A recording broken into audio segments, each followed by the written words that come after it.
the city of Barcelona. I wasn't meant to be addressing you today, but for some issues from the deputy mayor, I wasn't able to.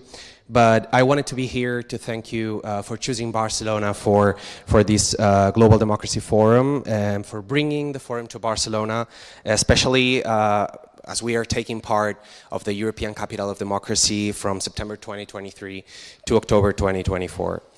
I wanted to talk to you how democracy is important and how the role of the cities play a big part in this. We are in a context of global uncertainty. We are in a context where youth are starting to question the system, are starting to question the democratic system to a certain extent, especially in Western Europe. And we as cities, we are the closest administration to the citizen. And I think this is important that we step up, that we play a role in initiatives such as this. It's also important for us that we share experiences, that we share the challenges that we face as cities, that we share as well how the cities experience these shifts in public opinion, and that we need to address. We've just seen in Portugal a rise in the far-right candidacies, in the far-right parties, and I think we need to open a strong debate. We need to open an open debate in our cities, and we need to play part in this. Barcelona has been chosen as the first capital of democracy, and I think it's important to note that we are promoting initiatives of participation, because we believe that citizens that are involved, citizens that are allowed to take part in the development of the city, can feel that democracy has a motto, can feel that democracy has, a reason and a meaning for them. It is important that we explore new models, of participation. And in Barcelona, we have stepped up with more than 50 activities, and I think more than 20,000 people are expected to participate in those activities, such as deliberative assemblies for young people, or other initiatives such as the platform Decidim that has been used in more than 30 countries, and I think is what we as Barcelona offer to the world. And I think it's nice that we come here, that we gather together here in Barcelona, and we share experiences to tackle the challenges and issues that we face. I want to thank you again for choosing Barcelona, because the commitment of Barcelona with democracy, with participation, with engagement of its citizens, it's really important. And I think we need to step up. We need to do something about it. We need not to let those reactionary ideas win. And with nothing else, I would like to introduce you to Javier, who will introduce you the forum. Thank you very much.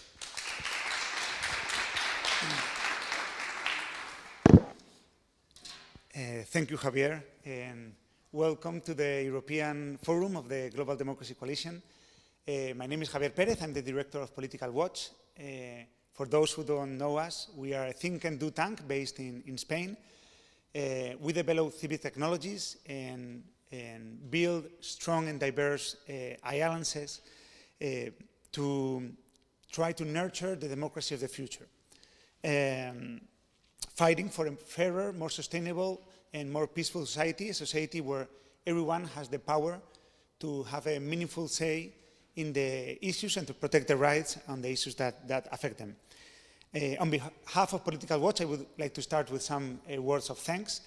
Thanks first to the Barcelona City Council for hosting us, and to the European Capital of Democracy for allowing us to organize this forum with the exciting calendar of activities that you will be organizing throughout the year.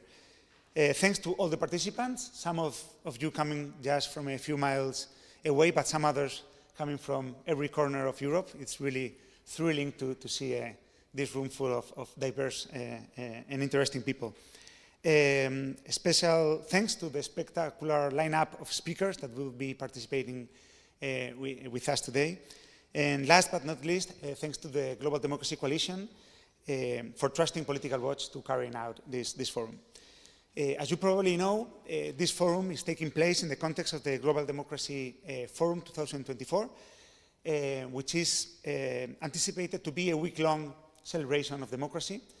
Together with this forum that is taking place today, there are other 3 regional forums taking place this week in Dominican Republic, Ghana, Seoul, and Barcelona. And this, I think, is going to be a landmark event in the pursuit of protecting and promoting democracy. Behind this organization is the Global Democracy Coalition, which you probably know, but it is a coalition of more than 120 organizations that are present worldwide. The conclusions of these regional forums will be taken to a global forum that will take place in Seoul at the end of this week, and that the conclusions of that global forum will also be presented at the Summit for Democracy that will be held Monday and Tuesday next week, also in Seoul. At Political Watch, we believe in the richness of diversity of opinions, and also the diversity of likes, experiences, backgrounds, and contexts. In addition to debating the what's and the hows of democracy, we think it's important to ask ourselves who are participating in the debates about democracy. We still have a long way to go in our quest to strengthen and protect democracies, and it's a challenge, we think it's a challenge for all of us to ensure that all voices are adequately represented in these conversations. From Political Watch, as well as from the Global Democracy Coalition and the Capitalia team, we have made every effort to make this forum a welcoming, respectful, stimulating, and inclusive place. We hope and trust that we will live up to your expectations, and that the forum will be a useful and diverse space for reflection and meeting, and that will provoke stimulating discussions. Today we will have the opportunity to reflect on the state of democracy in Europe, identifying both advances and setbacks across the region, as well as to discuss about our common challenges and opportunities. The Russian aggression against Ukraine, the rise of populism, the advance of climate crisis, and the slow deployment of the most promising democratic innovations are phenomena that, without making us fall into pessimism, should put us on alert, giving us and giving our reflections and actions the necessary sense of urgency. All this with the aim of allowing some kind of conclusions and proposals about what can be done from the different actors, institutions, civil society, activists, and individual citizens, both individually and jointly, to protect and strengthen our democracy, but to do it in the necessary time frame and with the necessary ambition. The whole day today will revolve around 2 cross-cutting issues. One, the link between technology, youth, and democracy. In a context of technological monopolies, disinformation, and citizen disaffection, but also of vibrant citizen innovation and civic activism. And secondly, the narratives around democracy in Europe. How can we inspire a renewed commitment to democratic principles? How to offer a vision of hope and positive construction around democracy without losing sight of the urgency of today's problems. Finally, we will address the role that alliances, networks, and communities have in protecting and strengthening democracy. What are the direction, priorities, and governance that these networks need? What are the tools and strategies that can be used so we can reach a greater impact? Let me finish with a couple of logistical notes. The recording of this session will be available in the next few days on the forum website. From 1:15 to 2:30, we'll have a Barcelona time. We'll have a lunch break to which all physical attendees are invited. Sorry for those that are following us in streaming. And at that time, at 2:30, we will resume the forum with the second panel focused on narratives. The last session at 4:30 is the only one that won't be broadcasted because the format that we have selected is not compatible with streaming. But however, the conclusions will be included in in the forum report that will be shared with you in the following days. I don't want to take up more time, as we have an exciting agenda ahead of us. All the organization team, Virginia, Pali, Celia, Tai, and myself, who have been working hard these past weeks to have everything ready and running, remain at your disposal to make this a nice and useful space. So anything you need, here we are. And without further ado, I want to give way to the opening session, which will be moderated by my dear friend, Maysoon Douas. Maysoon, or May, is an expert in innovation, PhD in physics, former councillor in the Madrid City Council, and her latest project is called New Social Contract for the 21st Century, so very focused with the conversation today. So May and dear speakers of the first forum, the floor is yours. Thank you and welcome.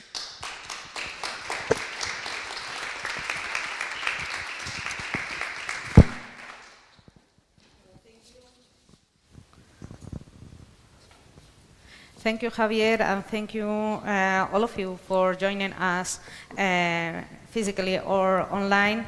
And it's my pleasure to be here moderating this opening session in a very special topic for me, and I'm sure we will make it special for you too.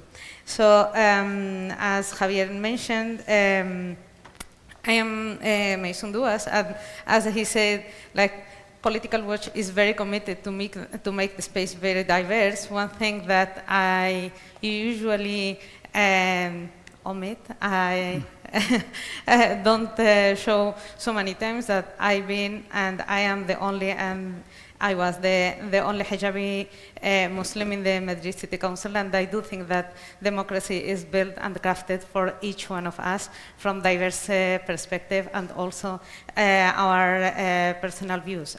So help me to welcome to the stage our outstanding speakers. So we have Jose Piermont. He's currently, please join us. I think, yeah. Is currently the Minister Consular of the Embassy of Belgium in Spain. He has been a career diplomat since February 2007. He was previously posted at Bucharest, Tunis, and Vienna. He served as the deputy spokesperson to the Belgian Ministry of Foreign Affairs from 2015 to 2017. So thank you so much for joining us today. And the next is Jordi Bakker.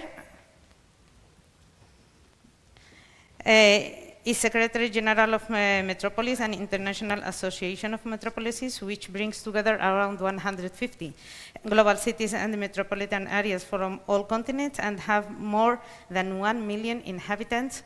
A lot of experience there. And he teaches at Barcelona Institute of International Studies, and he's a frequent media commentator on international affairs.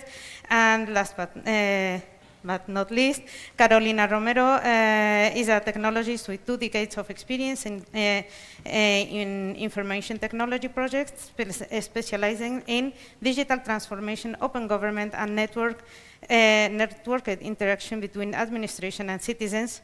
What a challenge. And she has been actively involved in various professional networks, including Xarxa IP, Catalunya Dades, the Transparent Governments Network, and the Free Software Association, Decidim, where she served as president between 2021 and 2023. So thank you, everyone, for coming and all your experience and sharing all your thoughts, and also develop all together what is due on us, which is bringing democracy to its central spot again. So we have some questions in here for you, and I want to make sure that we are covering all the topics, but also we have something to debate within the breaks. So please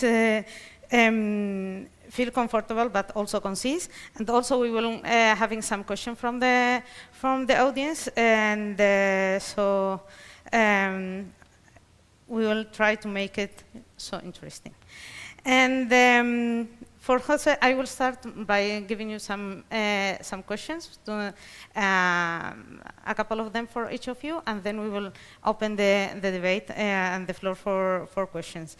So for Jose, there are currently populist movement and tendencies that question our society, our rule of law, our democratic values here in Europe, and the ones who Europe stands for. How can European institutions contribute to the renewal of citizen confidence and the enthusiasm for democracy in the necessarily with the promptly actions, given that our European elections are around the corner? Thank you, Maysoon, for the question. Good morning, everyone. Bon dia. I'm really thrilled to be here today. I think my being here is more like to have the institutional perspective of what's happening in Europe. So as you probably know, Belgium holds the EU presidency, the EU rotating presidency of the European Council. So which means that during this 6 months, since January, Belgium tries to streamline. Do you hear me? It's okay. Yeah. Tries to streamline the different legislative and non-legislative initiatives within the European Union, for the member states. So my main message here is that Europe is, at least the EU institutions, really care about democracy. I mean, at least that's in their program. It's in the Belgian presidency priorities, so because we have like one of the priorities that we have is regarding democracy and regarding rule of law. And it's also one of the priorities of the trio presidencies. So currently we have 3 presidencies in a row. There is Spain, that was last semester, Belgium, and then Hungary. So even with this trio, which is interesting trio, very interesting one. we have this trio has democracy within defense of democracy within their joint program. So that means something. So Belgium has one of the 6 main priorities that we have is called defending rule of law, democracy, and unity. So it's our priority, and we try to help bring the European Union and its members towards making progress in that. But I think personally, the only way to make youth and to make people get enthusiastic for democracy and not lose the touch with democracy and not listen to the populist messages is results and actions and concrete results by the EU institutions, and as well communication on what the EU and its institutions do on democracy, on fundamental rights, and etc. And also, I don't want to take too much of the time, but also like showing by doing, and also or at least not giving the impression to have double standards in various topics that applies to politicians or civil servants, etc. So, thank you so much. There are a lot of things in there, but I do think that our presidency, the Spanish presidency, faced a lot of challenges. The Belgium has a lot of challenges, and also have someone given from Spain to you during this mandate. And I do think that it will be interesting to see what Hungary is preparing for us in the when they take the presidency. But how can the EU support youth-led initiatives and aim to promoting the democratic values and participation? So at least for what regards the Belgian presidency, like the current one, we have citizen panels, so that are organized during our presidency, and also regarding youth. So this is also at heart of our priorities, but also, I think the next EU elections in June will have young people voting since the age of 16. So that's, if I'm not mistaken, that's the first time it happens. So, so this will be a very, at least the aim is to bring people closer to democracy. At least they will immediately see their role and the value they have in shaping the democratic institutions and shaping their future. Mm-hmm. It seems a huge opportunity in there. Hope we can take the most of it and make it like a special moment for them and also for our democracy too. So, Jordi, coming to the cities and the role of the cities in in shaping democracy, it's often said that cities are the place are more progressive. If so, what role can they play in curbing the rise of populism in Europe? Hi, thanks for inviting me. Look, let me start. I don't represent here. I work for a network of 150 very large cities of the world, many of them non-democratic. I don't represent them here. I represent myself. But I do work with cities all the time. Let me start by killing two cliches about cities. First of all, to say that the local government is the closest level of government to the citizen is not very true when we're talking about cities of 10 million people, like London. So why is the mayor of London closer to citizens than the president of Estonia? So I think we leave this one aside. In big cities, that isn't the case. And second thing is, democracy was born in cities. It's true, it was. But it was born in cities in a context of great isolation from the rest, great inequality inside cities, so women, slaves, foreigners were not part of this, and that's not an aspiration. An aspiration is a democracy that's equally good for those who live in the cities, in the suburbia, in the smaller places, and in the rural areas, right? And I say this because the cities can play positive and negative roles in the current moment with national populism. A very clear role that is expected to be played by cities is they're going to be the bastion against national populist votes, right? And it is the case. In Paris is much more resilient to national populism than the rest of France, and so is London, and so is Warsaw or Budapest. But it's not universally true. The day before yesterday, Lisbon was only 1% lower the vote of Chega than in the rest of Portugal. Rome and Madrid are cities where the national populist vote is higher than the national average. So I think we need to not just think about, oh, the cities will contain it and that's going to be fine. The cities do have something which is interesting, which is they have a concentration of some of the population that tend to not vote very often or often enough. So second-generation migrants tend to concentrate around very large cities. Young people live more there than in rural areas nowadays in Europe. And all of this makes them important because those are constituencies that are important to mobilize in fighting national populism, but in general in just being part of democracy, because those are not reliable constitutions. I think it's important that we don't fall into the American trap of demographics in democracy, right?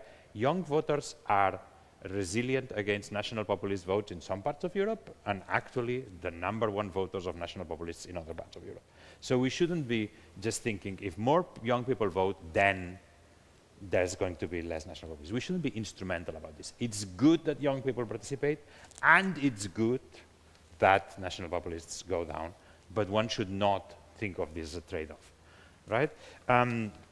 Then another role that cities are playing, and I think it's very important in the current moment, they're strawmen for the out-of-touch elites, the cosmopolitans.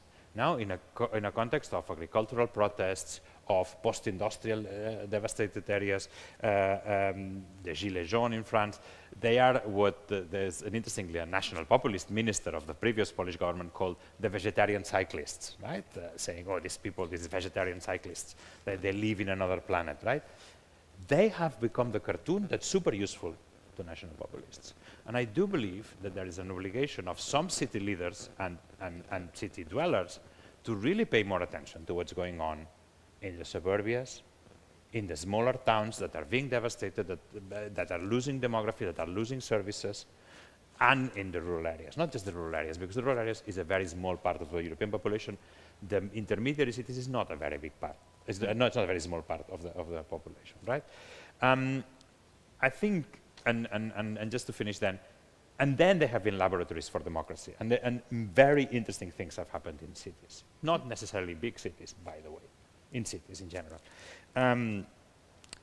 So they have re-engaged people in new ways. You were talking about deliberative democracy experiments. There's been a new agenda which includes things like housing and tourism and other things that were not being addressed enough, which are relevant to the whole of Europe, not just to the cities. I think these laboratories of innovation is the most promising role that cities have played until now. There is a risk that some of these, because of what I was saying before, becomes in some ways conflated. So these are things good for the city, but maybe not good for the rest. So there are, I can see like many blind spots in the criteria of city are progressive or not, and how we can deal with that, and how we can not just take the cities as the center of action, but also spread and incorporate other places and other people touched by other realities. Yeah, I think it's 5 things. It's first of all, we shouldn't end up speaking as cities are more democratic than the rest, or big cities more democratic. I think that's wrong, and actually many times not true. Actually, in smaller places, democracy is felt more directly. So I think we should avoid this. Secondly, I think we should be very honest about what has worked and what hasn't in some of these municipalist experiments, in terms of engaging people and in terms of delivering results. Third, we need to find a democratic agenda that's equally appealing to those living in cities and those living in other environments, right? Then fourth, it's really important that we start creating this shared understanding of what's the perspectives of the countryside. For example, in energy production, right? Solar. Solar is seen as an excellent thing, or wind energy, right? It's seen an excellent thing. But for people living in rural areas, it devastates their, Lands, the places that they've always known. It's competing with agriculture. We need a dialogue that doesn't kind of say, oh, energy, renewables, that's good, and then the rest is bad. True, generally we need renewables, but then we need a real understanding of the perspectives. And then 5, I think there is also in Europe, and that's a very European thing, cities are a very different demographic than other parts, right? Yeah. Than suburbia, that's right, than others. So, and we need to understand that sometimes we may be conflating things, right? That we may be thinking that some rural areas are more conservative because they're rural. Maybe it's because there are older people living there. And it's not, and by the way, it's not always true that older people are more conservative than young people. On things like migration in Eastern Europe, that's not the case. So we need to be very careful about how we're bundling things together, bundling prejudice together also, about cities and rural areas. And then when we unpack all of these things, then of course cities have a huge role to play in European democracy and in the fight against national populism, which I believe is the worst threat, not the only, but the worst threat that European democracy has at the moment. A lot food for thought, and I do think that there are a lot of things that for me resonate a lot of what you are saying, but I do think that a lot of you ignite some ideas of the previous work than how the labs work or know the innovation, the space to craft new realities, to develop new narratives also, and also to bring together different actors and ask them, how do you see that or that, no? So I do think in all of this conversation and how we can make it possible, technology has a main role on it. And Carol, you've been working in this for quite a time. And So it will be great to have your experience to this conversation and how this big tech has acquired our state sovereignty and how affects our democracy. Okay, so good morning, everyone, and thank you for the invitation to share this conversation. Thank you, my son.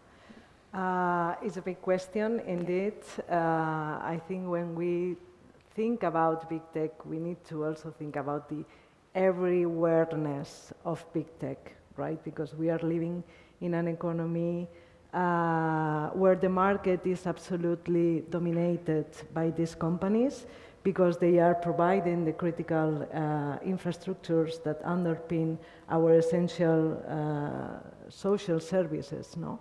So big tech is basically intersecting not only with our economy, but also with our political systems, with our social behaviors, and of course they also transform the way we interact with our governments and the way we get involved in the public debate, no? So for sure we've been seeing political participation being mediated more and more by these digital platforms, and since we are talking today about tech and disinformation, I was thinking that it was mentioning that this is not always, the online products that we use today, it was not always like that. I was listening the other way to Frances Hogan. I will explain more about her in a minute, but she was remembering that back in 2009 and 2010, when we get our first news feeds, they looked more like our email inboxes, no? In a way, we saw things because we consented to see that things. We chose the friends we wanted to follow, the pages we wanted to be subscribed to, or we received content because someone forwarded to us. But this is not the case today. Most of the content that we see in our Instagram feed or YouTube or TikTok, it's not decided by us, but by an algorithm that has already picked this content for you, and it has decided that this is where you need to focus your attention on. So I think this is a fundamental shift that we need to take into account with the threats that come with this. And so we are delegating this control to a bunch of algorithms that we don't know really how they operate, no? And most of the times we really find out because of the whistleblowers. This person, Frances Hogan, she is a former product manager from Facebook, and she disclosed internal documents a couple of years ago to the Wall Street Journal. And these documents revealed how in 2018 Facebook changed the way, the algorithms that determine the content that you see in their platforms. So they basically discovered like a human vulnerability, which is like, unfortunately, we are really attracted to extreme content. So they designed the change to be more engaged to stronger reactions. And the stronger reaction was rage, was anger. So, of course, this kind of engagement means more time spent in their platforms. That means also more time viewing their advertising. And that means, of course, higher revenue for this kind of companies. For sure, since this change, we've seen a spread of misinformation, social polarization, hate speech, and this kind of phenomena that plague the internet today. And this is just one example of the social media landscape that we have. And I am not even mentioning the mess with the generative AI that we have that adds into the equation, no? But as it was said earlier, we are in 2024. Almost a third of the world population is going to elections this year. So to me, this poses the harms and risk of a system that is not designed for the public good, but for private profits, and with a business model that is mainly based on the use of our personal data and information, And one of the negative externalities of these business models is precisely that, the manipulation of elections, the spread of misinformation, the hate speech, and so on. So I want to end on a positive note. I think we have a combination of strategies to tackle this issue, but I mean, I haven't touched the immense power, economic and political power that big tech has on our society, but having that said, I think in Europe there is being a lot of good work done on legislation. We really need regulation on that. So we had already the GDPR, the General Data Protection Regulation, which is basically the most advanced privacy law that we have in the world. Now we have 3 more regulatory frameworks, the DMA, the DSA, and the AI Act, and they all aim to provide more safe online spaces, but we cannot do only with regulation. We also need to build our own digital infrastructures with a different model that have privacy and security guarantees at their very heart. Yeah.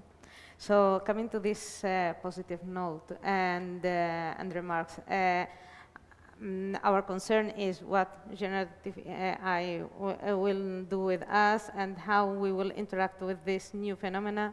But also there is hope in technology, and technology have been used widely into civic engagement and producing new spaces and new tools to make it possible for a lot of people living not just in the urban cities but also in the rural areas, and also gathering a lot of people who you may not address directly in the street, but you can address on the internet or having them on different platforms. So how we could use all this potential to reinforce our democracy? Yeah, I think the role of civic technologies here play an important part, because basically we can define civic technologies as a toolbox specifically designed to interact with our communities and with our governments.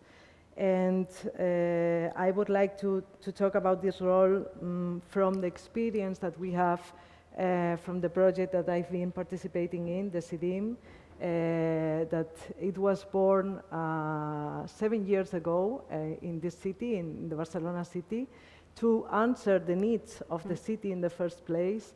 But it comes with a model that we think it can be replicated and scaled in some other organizations. So we usually try to explain the project with 3 different layers. The first one is the political layers. This is a very important one, is the political purpose that the technology needs to have, because we are surrounded with this techno-solutionist fever, with a lot of technical solutions in search of a problem. So no, let's start by asking what is the problem that we are trying to solve. In our case, we are trying to improve democracy, which is not a minor issue, but it is the aim of the CIDIM. The second layer is the technical one. The CIDIM is a free software project. This is really important because it has facilitated that the project spread it over the world. But not also the fact that we are using open licenses and the code can be replicated and downloaded and modified. Also, we need to create the conditions to collaborate through the technology. And the third one, and also very important, is the community around the project and the model and the governance model. We need to involve people, citizens, the civil society in the very making of the design of the technology. So after 7 years of project, I can say that the CIDIM is around 30 countries. It's been used by almost 500 different types of organizations and a different scale. Not only local governments, but also regional governments. The European Commission itself is using it for the citizen panels that Jose was mentioning. So yeah, I think we have three main learnings. The first one is that these kind of projects need public funding. This is a mandatory condition, because if we leave everything of this development to the markets, we already saw that the markets, their aim is to make money, not to work for the public interest. The second one is to innovate inside the public institutions. It's a hard task to do, but it's really worth it, no? To trying to bring some innovation inside the public sector, and from there build these technologies. And I would say that the third learning is that I think we achieved to create a collaboration framework between different institutions, and this has really allowed the project to grow. Yeah, it seems to, and congratulations for all this spread, and also to have all the community working all together to practice democracy and the natural governance, not just being led by others, no? And I do think that this is the heart of what is democracy at the end, no? At the end of the day, what you need is to make people feel good, participating, engaging, deciding, and being involved in the day-to-day activities, no? So Jose was strengthening the fact that we need to make the rule of law very valuable and avoid the double standards and all the threats that diminish the power of democracy, so youngest could engage in a very horizontal way. They are part of it, and they see that the system reflects their needs and also is actionable to their future. Like they are paying some attention to something that's worth for their progress and their future life. And you were mentioning like the power of having the right definition of all places, on all the spaces, and not be confused on different things, and the threat of the population and the populism on all of this, and how technology could be like the way to spread this populism all around the net, but also in the conversation we have with our peers and all these spaces. So a question that comes to my mind, you mentioned innovation. You speak about some labs. You speak about some spaces for new interactions. How innovation could play a role in developing and supporting democracy those days is an open question to you. Yeah, if you, yeah. Can I react quickly? So, I think there's a risk of technopolitical solutionism. Yeah. Right? Of thinking that we'll find the right formats and labs and software, and then we'll solve the democratic question. That's not going to happen. First of all, democracy, by definition, needs to be reinventing itself all the time. Yeah. Otherwise, it becomes ossified in a society. Like, you know, part of the problem we have is our democracies were built with institutions and with societies that are very different from those from now, including because of technology, and therefore it's badly adapted. So I think some of the things that we need to go back to, and that's a very European disease, is we have a democratic establishment that's scared of things which in themselves are not anti-democratic. And I'm going to talk about two of them, anger and mistrust, right? Mm-hmm. So mistrust is deeply democratic. You need to mistrust, to some extent, political institutions, because you need to control them. You need to have some criticism. Exactly, yeah. And you need to have a journalist sniffing and trying to see what's incorrect. And citizens always have to be a little bit wary of what the government is up to. That is, in essence, democracy. And where you're not allowed to do this, or when you are being called anti-democratic for example, mistrusting to some extent the police, the public institutions, that's dangerous terrain.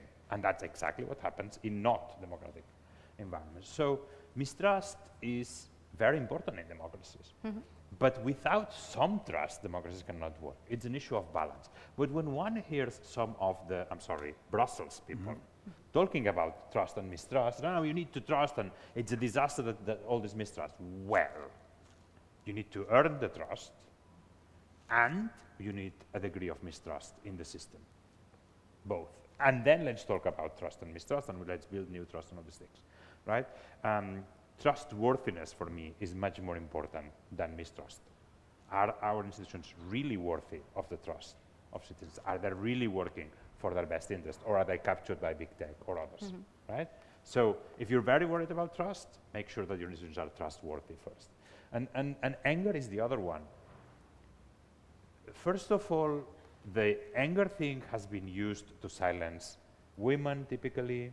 You sound angry, you know, minorities, black people, Roma people, oh, you're too angry, you're too, you know, you're not saying things in the nice way. So the anger thing has been sometimes been used in wrong ways. And it is an emotion that mobilizes people, that says enough of 80-year-old women being evicted. I'm angry about this. I'm angry about Gaza. I'm angry about I don't know what. Anger is a political emotion, and it is terrible that it's being used for profit. It is terrible. And it sometimes leads to horrible things, you know. Some of the famous cases or infamous cases of Facebook use, you know, in Sri Lanka or in Myanmar, stirring racial hatred, right? That's not good. But hatred is one thing, anger is another, and anger, which is a human emotion, belongs to democracy. So we need to build and channel anger inside democracy, not think about it as a bad thing. And I'm saying this because the European democracy at the moment is very scared of some of these feelings, and is actually actively saying, oh, being too loud or being too critical or mistrusting or being angry is actually anti-democratic, anti-European even. Yes. What?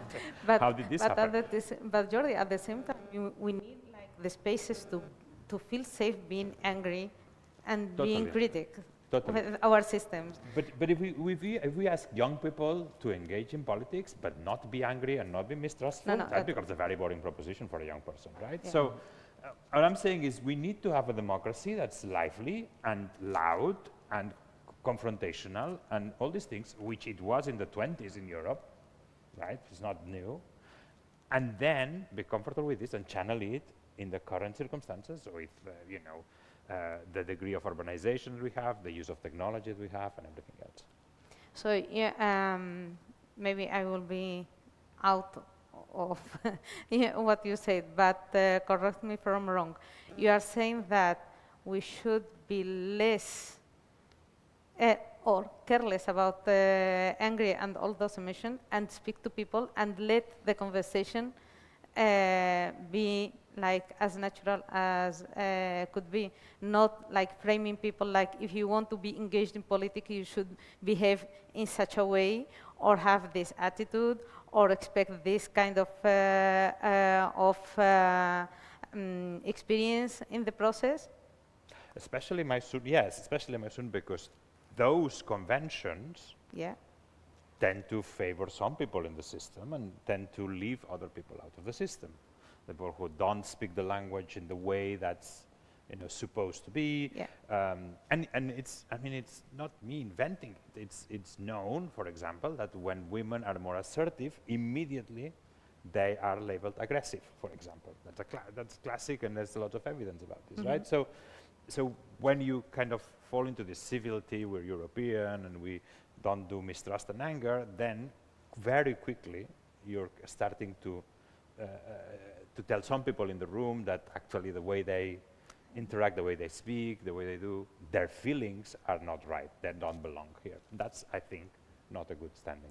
I think that will be a panel on belonging, and I do think that this is some kind of the feelings that are appealing to you, and you approach some spaces because you feel good, and some spaces you don't feel good. So you do something else, like being in the internet doing something, or like having your mood in other place or your energy placed in different spaces on projects, no? But the question of mistrust is very important, and I do think that Brussels, the European Community, the presidency of Belgium also is dealing with some of this mistrust and asking for people to not just trust, but now we have a new definition of how to channel this mistrust in the good way or in the democratic, valuable way. Well, the EU institutions and the member states, they're working currently on something called Defense of Democracy legislative package. So it's different initiatives, but there's a vivid debate because, I mean, the idea is like to prevent foreign influence, for instance, foreign states' influence in the democratic debate. But member states are very cautious because if you try to really monitor too much what's happening in the public debate, and if you try to curb any influence, then it can go against democracy. There are different initiatives on transparency, like really to increase transparency, and that could also go in the wrong way. Too much transparency to really, because some things need to be debated and need to be talked out of the public eye. And so there is also the fight against disinformation. That also needs to be taken carefully. And also, in my private opinion, is one should not attribute too much to the social media, in a way that social media brings a lot of diverse opinion, but it has happened in the past. As I remember I was in a debate on social media, new media, and disinformation, and it was one of the panelists was the Austrian president, and he mentioned that apparently in the late 20s in Berlin, just for the city of Berlin, there were 33 daily newspapers on every different opinion you could get. So at that time, it was also possible to just buy your center-left newspaper and just stick to that and be only informed about that. So one should not attribute everything wrong or everything that too much to the new media, to the new social media. Things were happening before as well, and yeah, we have to be careful to curb it too much. Yeah, I do think that this is some of the there is something happening in there, but also I do think that the populism Jordi was saying is more about not just what is happening on the social media, but also in certain circles and all these echo chambers creating out of the anger of people or feeling misplaced at some point or not well attended by the public entities and creating these feelings of, well, maybe they are taking my trust badly and they are misusing my trust, so I need to do something to bring back my dignity and also my way of staying coexisting with the rest of the society. So transparency is a good thing, but also I do think that there are a lot of people who live actually on the margins of the system who are not very well informed about all these efforts done by the public entities, all the resources, or all the tools that they are already there, but maybe they are not well explained or they are not well presented to certain collectives within the society, and what makes is make the gap between legitimacy wider, the belonging wider, and the engagement wider, so you don't feel safe in certain space, not accepted on this space too, and this is our challenge on how to revert this situation and how to make it a different scenario, more appealing and more aware of the differences, the diversity of opinions, but also the diversity of situation all of us are living. And I do think that with initiatives like the CDM, people can put their projects, put the proposals, interact with other users, with other legislative initiative, and also like have this interaction at a certain level, and also feel like I am doing something, and there is someone listening to my needs, but it's not the techno thing Jordi was saying. I do think that, we are in the balance with having the physical participation and the engagement with different spaces, like the one presented by the Belgian presidency, but also with tools that make the situation easy to collect all this information. So could you give us more light on this? In fact, I mean, the CDM also aims to be like a kind of political network, in the sense that tries to bridge this horizontal communication between participants without the mediating of an authority, let's say. But I want to be very clear. Technology, I very much agree with what Jordi and Jose say. Technology is not the magical recipe. Being this technology being made with a lot of perspective and being very democratic and with ethics at its core, we really need political will and political projects, transformative projects, and accountability from our political institutions. Because if we invite people to participate and we don't have these mechanisms in place, I can assure you that the engagement will be very low. In Barcelona, for example, we saw in the last participatory budgeting process this famous quote-unquote case with the cricket field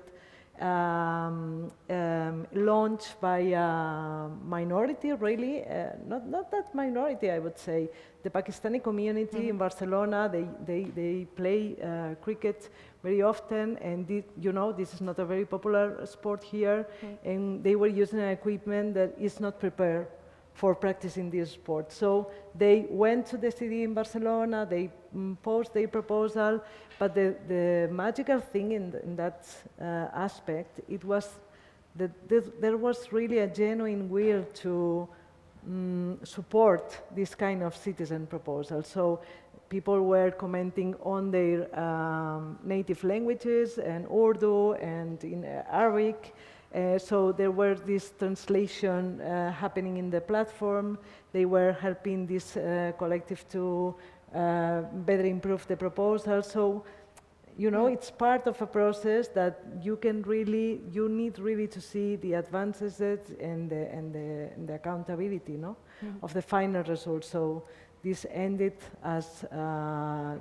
being the most voted proposal on the first round of all projects in the city. So yeah, for sure we really need political will, and of course we need offline participation. Online participation per se, it's not our objective whatsoever. We are always talking about hybrid participation and trying in any case to augment that offline participation, bringing the digital layer on top. That sounds fantastic, like having this experience with this. Well, maybe for the rest of the citizens of Barcelona are minority, but they are participating and having the support of all the rest of the neighbors and the municipality and all of this. So congratulations for the effort. I can imagine how hard it was to make it. And also it's a good point to have like, well, this is a space for everyone. It's a space for good, it's a space to share, it's a space to grow all together. It's not just for someone who is very a techie or for someone who has very clear what are the demands he wants to submit to the municipality, is something open and something participatory at the same time. So thank you for bringing the example, making clear how the city make impact in the city. And I want to open the floor for the questions from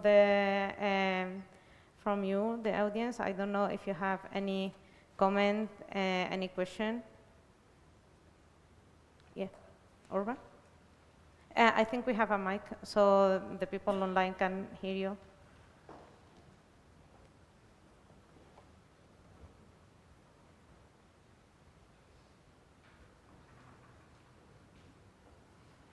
So, thank you.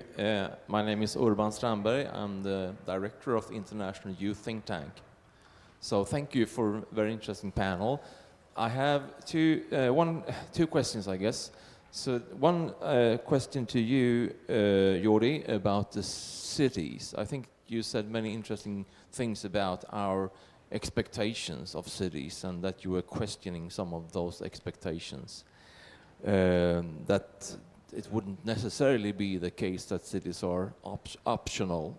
I mean that they are the best places where democracy runs in the best way. That is not the case every time.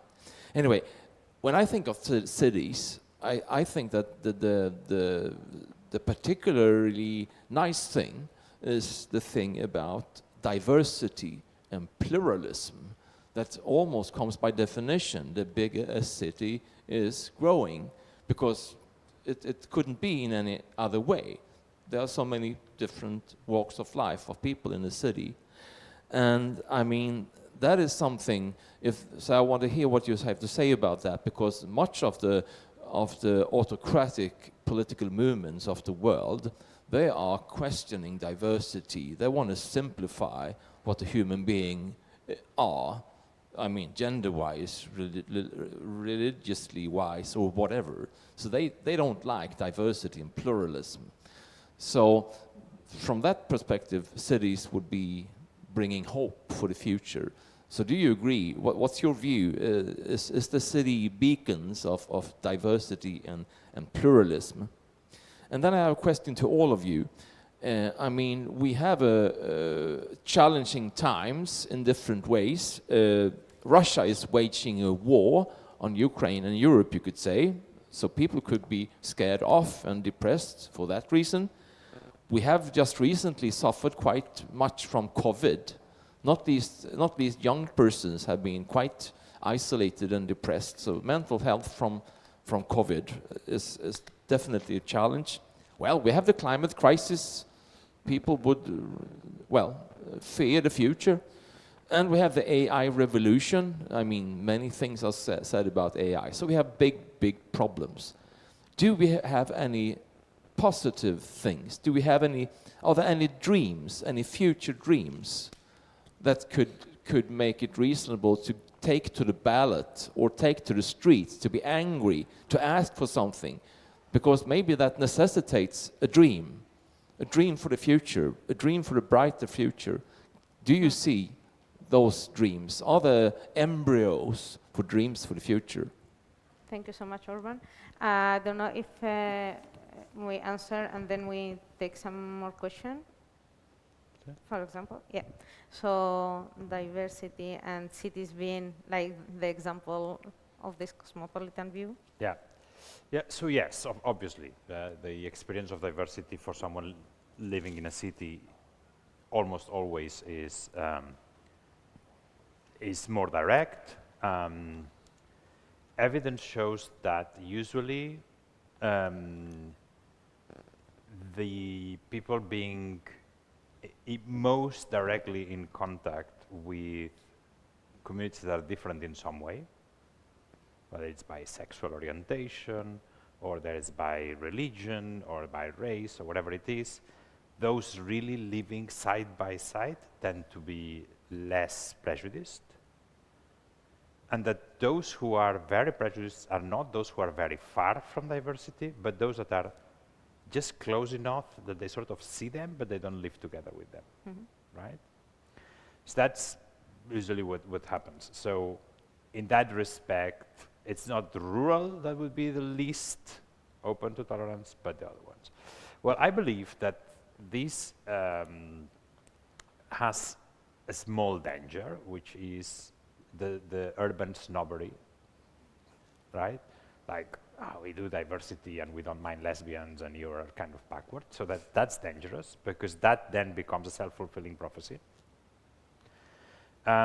There's also, I was talking about the strawman. I remember when I was going quite a bit to Hungary about a decade ago, and there was a very clear message that Fidesz, the governing party, was giving to the citizens. It's like, you know, when you go to Vienna and you walk the streets of Vienna and you see all these veiled women and these black guys and these kind of dodgy, different looking guys and these guys who look like girls and have their blue hair, we don't want to be like that, right?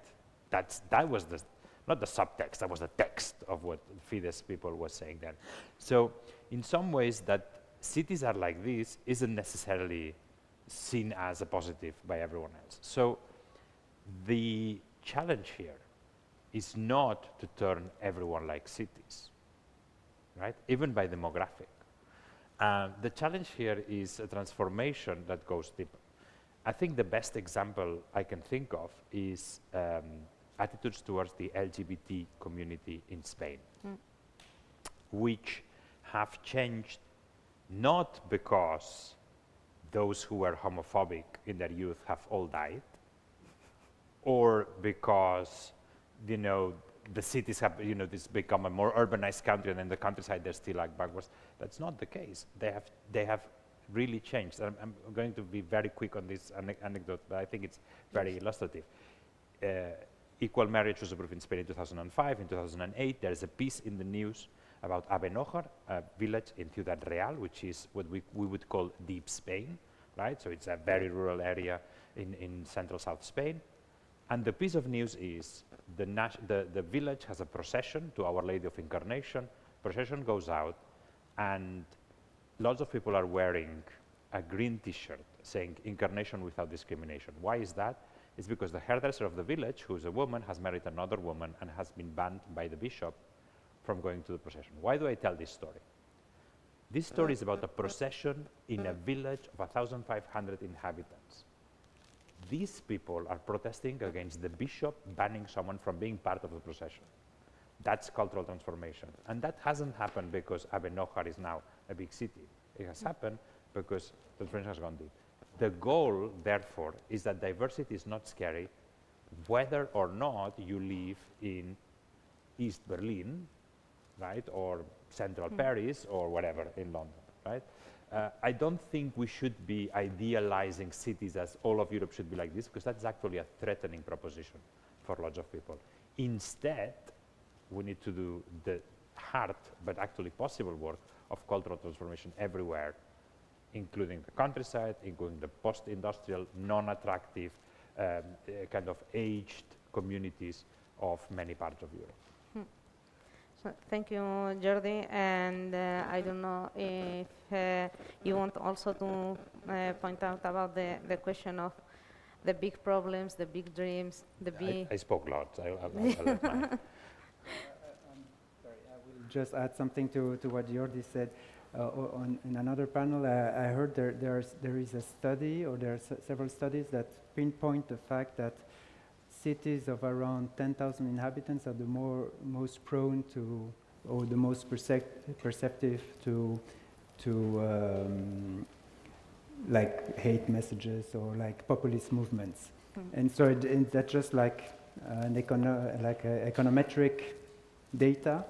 And so maybe that's something that we could think about. And it goes in line with what you're saying, no? It's not the really small places, but like the in-between. So thank you so much for this note. And what is your big dream, igniter, or or something for the future? With what you said, definitely like the messages received by the youth today is frightening. It's from the very childhood they have heard about climate crisis. they have heard that they will, I mean, I think it's probably the first generation that knows that they will live less good than their parents. The previous generations all thought they would be living better. And so, and all of this is very, brings anxiety to the youth. I think you're a better place to talk about the hopes in the future, but at least I think institutions, EU institutions, are also worried about that, and maybe there is a change in the messaging today, because just bringing anxiety messages, anxious messages to the population is not the right way to do it. To bring hope. Yeah. So the narrative is very important at the end of the day, no? And also, and to add with what I was mentioning in the previous session, is the previous intervention, is really we need to say what we do, and at least to explain what we do, and show, lead by example, like that, and also that not. I mean, I remember I was posted in Tunisia, and there was a very. I mean, I think the EU was the biggest foreign aid donor, and like the biggest investor, like in public infrastructure, and like all the EU institutions were investing in a lot, and billions, but for like ownership reasons, there would never be an EU flag anywhere on all the projects, the highways and so on. And then at one point there was a very anti-EU sentiment in Tunisia, and because the EU didn't sell itself, or at least they didn't explain that they were helping in a concrete way the Tunisian population by helping build roads and so on. So yeah, it's also something that we need to do more. So strengthen communication, and I think that something that was remarked more than once in this panel. And we have a question over there, 2 questions. Yeah. Yes, thank you. Actually, it was a question for Deputy Ambassador regarding the Defense and Democracy package that you briefly spoke about. I remember when we were going through the draft, and this is a perfect example when I had to show that civil society are the first ones on the chopping block when it goes wrong in the political realm. This was following a bit what happened with Qatargate, which essentially, I think if people know, is a corrupt situation in the, excuse me, in the European Parliament with foreign funding from Morocco, Qatar, and Mauritania that essentially was being embezzled through NGOs in Belgium, international NGOs, for bribing essentially of certain politicians. What happened then is that the Commission, as a reactionary measure, put some sort of measure within the Defense of Democracy package for foreign funding. How it was written, though, because when we were going through the draft, it was very similar to the anti-espionage, I think it's called, legislation of Hungary that was previously settled. I'll get to my question, which is very precise at the end, but so essentially what happened here is that then civil society were the first ones to say, okay, you receive foreign funding, you are corrupt, let's try and protect our politicians, and then let's just get civil society out of the way. Of course, I think we all agree to some extent that is nowhere near to be democratic. My question here would be, how can we, at a political level, most likely, understand who is friend from foe? Because there are lots of European organizations that benefit from international foundations, from American foundations, governments in ASEAN countries, for instance, governments that we can, for lack of a better term, allied to the democratic cause that we're working with. So that text, it wasn't very well displayed, to be honest, because it all put everything together. And then again, it wasn't a clear differentiation between who can we trust and who can we not trust, and how do we bridge those political and even economic ties among continents? Because again, if we're speaking about the Global Democracy Coalition, there has to be some sort of international scope to it that I think on a legal perspective is complicated to do, but I think there's political will. So a bit, how do you visualize that international collaboration, differentiating friend from foe and economic ties, let's say, among continents? If my question makes sense. It was, if I may add a layer on that, previously Carol was pointing out that the third of the global population is coming to elections. So some people are deciding their future, and the rest of us, we should accommodate to the new result. So this is a new framework for work and to shape those collaboration, who to trust, who not to trust, who put into question, and all of this. So Jordi, if you may. I think it's a question for all of us. Oh, for all of them? Yeah. Well, I think like the added value or the advantage of being EU president is that our role is to be honest, so which means that you're still hearing me? Yeah. Which means that we are there to help the debate within the EU member states. And the great thing is like there's 27 member states that have different opinions, and of course, even though probably many member states in the beginning were like completely aligned with the Commission, and then the fact that others had different views, then it shaped the legislative package. So I don't know how to discriminate. The only way, like nowadays, is like Russian interference. We know because Russia did the aggression against Ukraine. That's for sure. But then the rest, it's very fluctuant, and it's really hard to label everyone being foe or friend. And and also you have as you were saying, like many foreign influence. That's for democracy. That's for minorities and so on. So how can you label that? Thank you. Yeah, I don't know if you have any. I mean, I have a lot of direct experience because I've been in the philanthropy space before my job, and you know, the story about Qatar in France 8 years ago was not about Qatar interference in French politics. It was about French Muslim organizations that were fighting for the rights of the French Muslims, that whether or not they were receiving money from Qatar, whether that was legit or not, right? It's a very difficult debate. The debate of foreign agents, so-called in the Russian terminology, versus the idea that there is democratic solidarity that can come through philanthropy or other ways.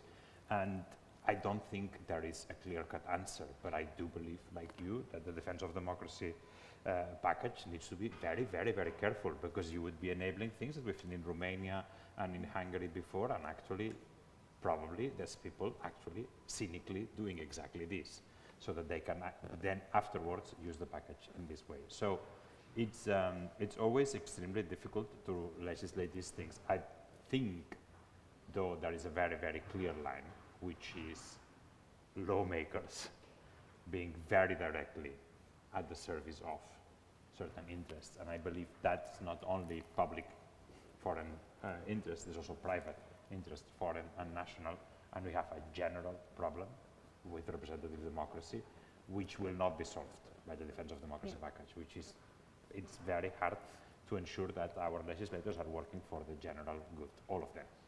Most of them they do, but some of them. Maybe. Thank you so much for your comments. We have one last question. Yeah. Hi everyone, thank you so much, first of all, to be here, and thank you to the organization. My name is Francesc Almendros, and I want to share with you two topics. The first topic is that I'm leading an organization here in Catalonia called Keep Europa.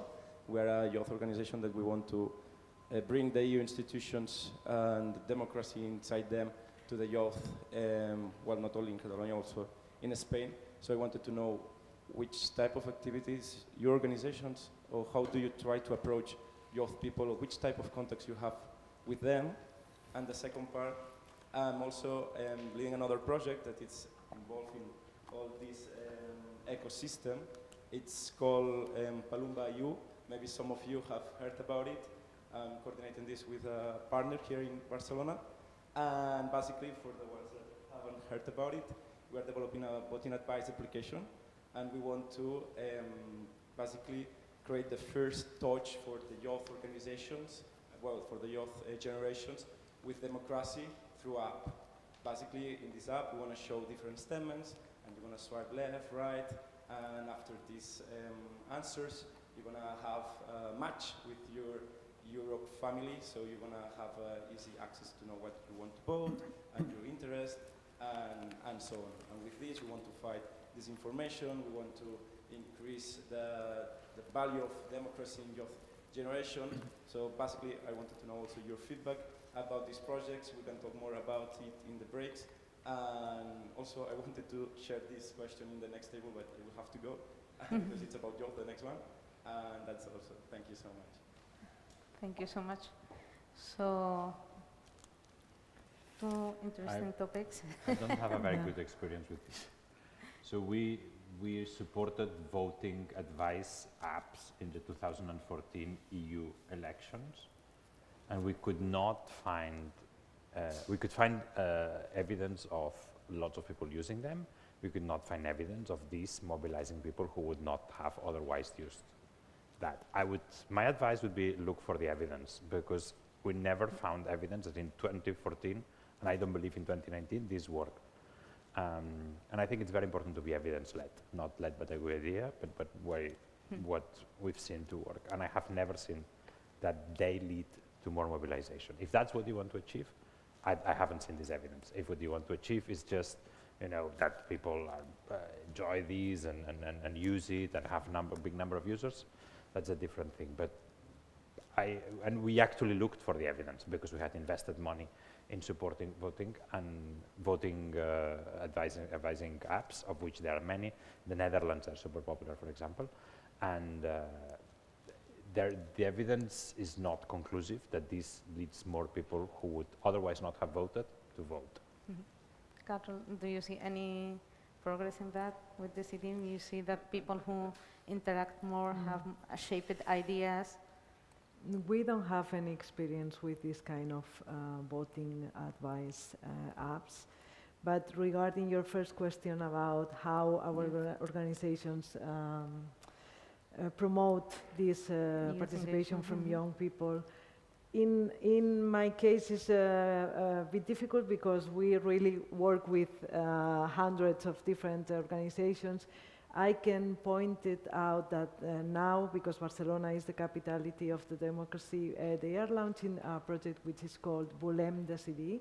We want to decide, and it is specifically addressed to young people. And we know that in the platform, the city in Barcelona, there has been several processes addressed specifically to young population. But beyond this, I am not that closely in touch with all the political processes that are happening in the city.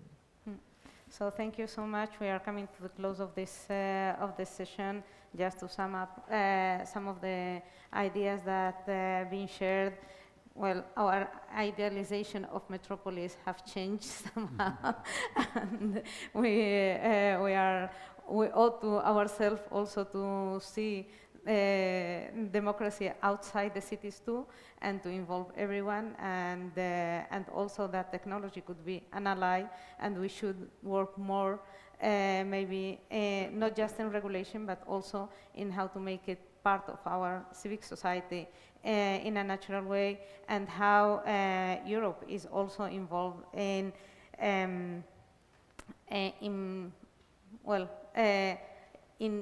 stop the spreading of all this misinformation, and also to strengthen the institution with more trust, more transparency, and more accountability, and also all the initiative led by the Belgian presidency nowadays on the panels for youth and all the participatory processes. So thank you so much for being here, for your question, and hope you enjoy the rest of the session too. Thank you so much, Javier. Thank you. Thank you.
Hi. Yeah. Well, good morning, everyone. Thank you for staying for this first panel of this initiative, the Global Democracy Coalition Forum here in Europe, in Barcelona. I'm Mireia Diuri, project manager at Talento para el Futuro, and I'm here delighted to share this roundtable, more likely of a straight line here, to talk about youth participation and the risks and challenges we're facing and how we feel about it and our role in active participation for the maybe not the sustainability of democracies as we know them nowadays, but what we want them to be with the resources we can count on right now.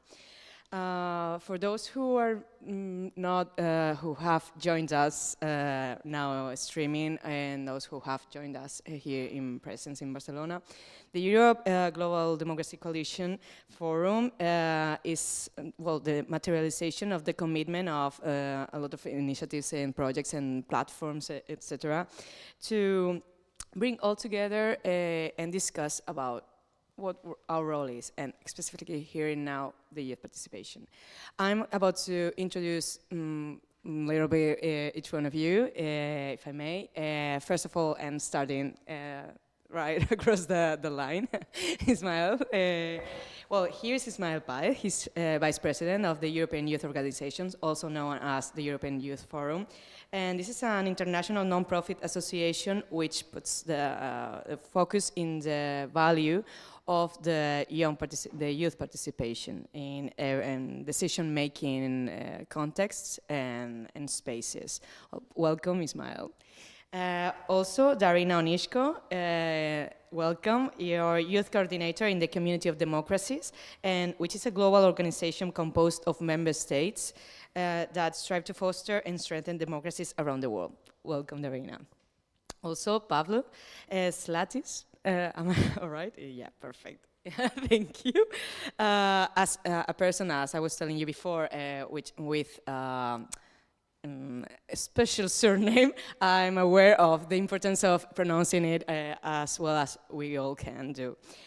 He's senior technical leader for digital development in IREX Serbia, and this is a global development and educational organization that focuses on people rather than infrastructure, physics such as roads and wells. And I think this might be quite interesting in order to understand better the role of this part of of lives and societies to get the connection. I think it could be really interesting. And also Silvia Ortega, she comes representing the Barcelona Youth Forum, which is a pioneer initiative here in Barcelona, and we'll see the regional importance and relevance in developing our initiatives and our voices in different contexts. Welcome, all of you. And if I may, I would love this panel to be more like a conversation. And to start with, I would love to share with you one question attending to your experiences and whatever you do in your organizations, so that we can all get to know you a little bit better and your initiatives. But after that, I will be sending you different questions, and feel free to participate as you want. First of all, Ismael, according to your experience and the role of the European Youth Forum, we know that it is extremely important, and every single day I think we feel it like it's more and more relevant, the role the youth play in the development or the setback of the democracies. So how can you, in the European Youth Forum, make it happen that the youth voices are represented and present in the decision-making spaces and rooms? Yes, okay, perfect. So thank you for the question. I'm actually going to answer that question in two sides. So what is youth civil society, so organized youth organizations, and what are young people in politics, right? Because it's quite different things that we need to understand. First of all, let me start as the best use case I can use, which is the European Youth Forum. For those that are not aware of us, we're the largest youth organization of youth platforms in the world. So we represent around 112 youth platforms, either national youth councils from all around continental Europe and international non-governmental youth organizations, around 112 full-member organizations.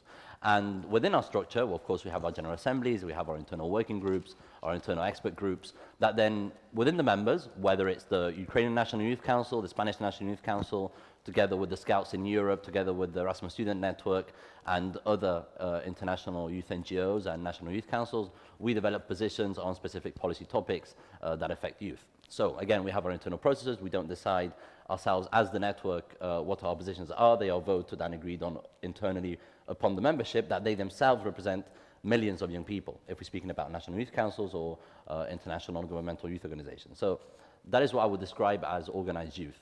And then we have young people in politics, which again are also young decision makers that also contribute to the inclusion of young people in those spaces. I want to focus more on youth civil society, because we were speaking before about defense on democracy package, and we speak a lot about consulting CSOs, so civil society organizations, youth organizations, in decision making, in politics, in just general research, even if we have to get into academia. But the main point I would like to make is that we as civil society, we have the grassroots reach to some extent. So we are networks, I know that, there's always a trickling effect, and there are different filters to our engagement and the communication that goes towards, but we do have grassroots representation.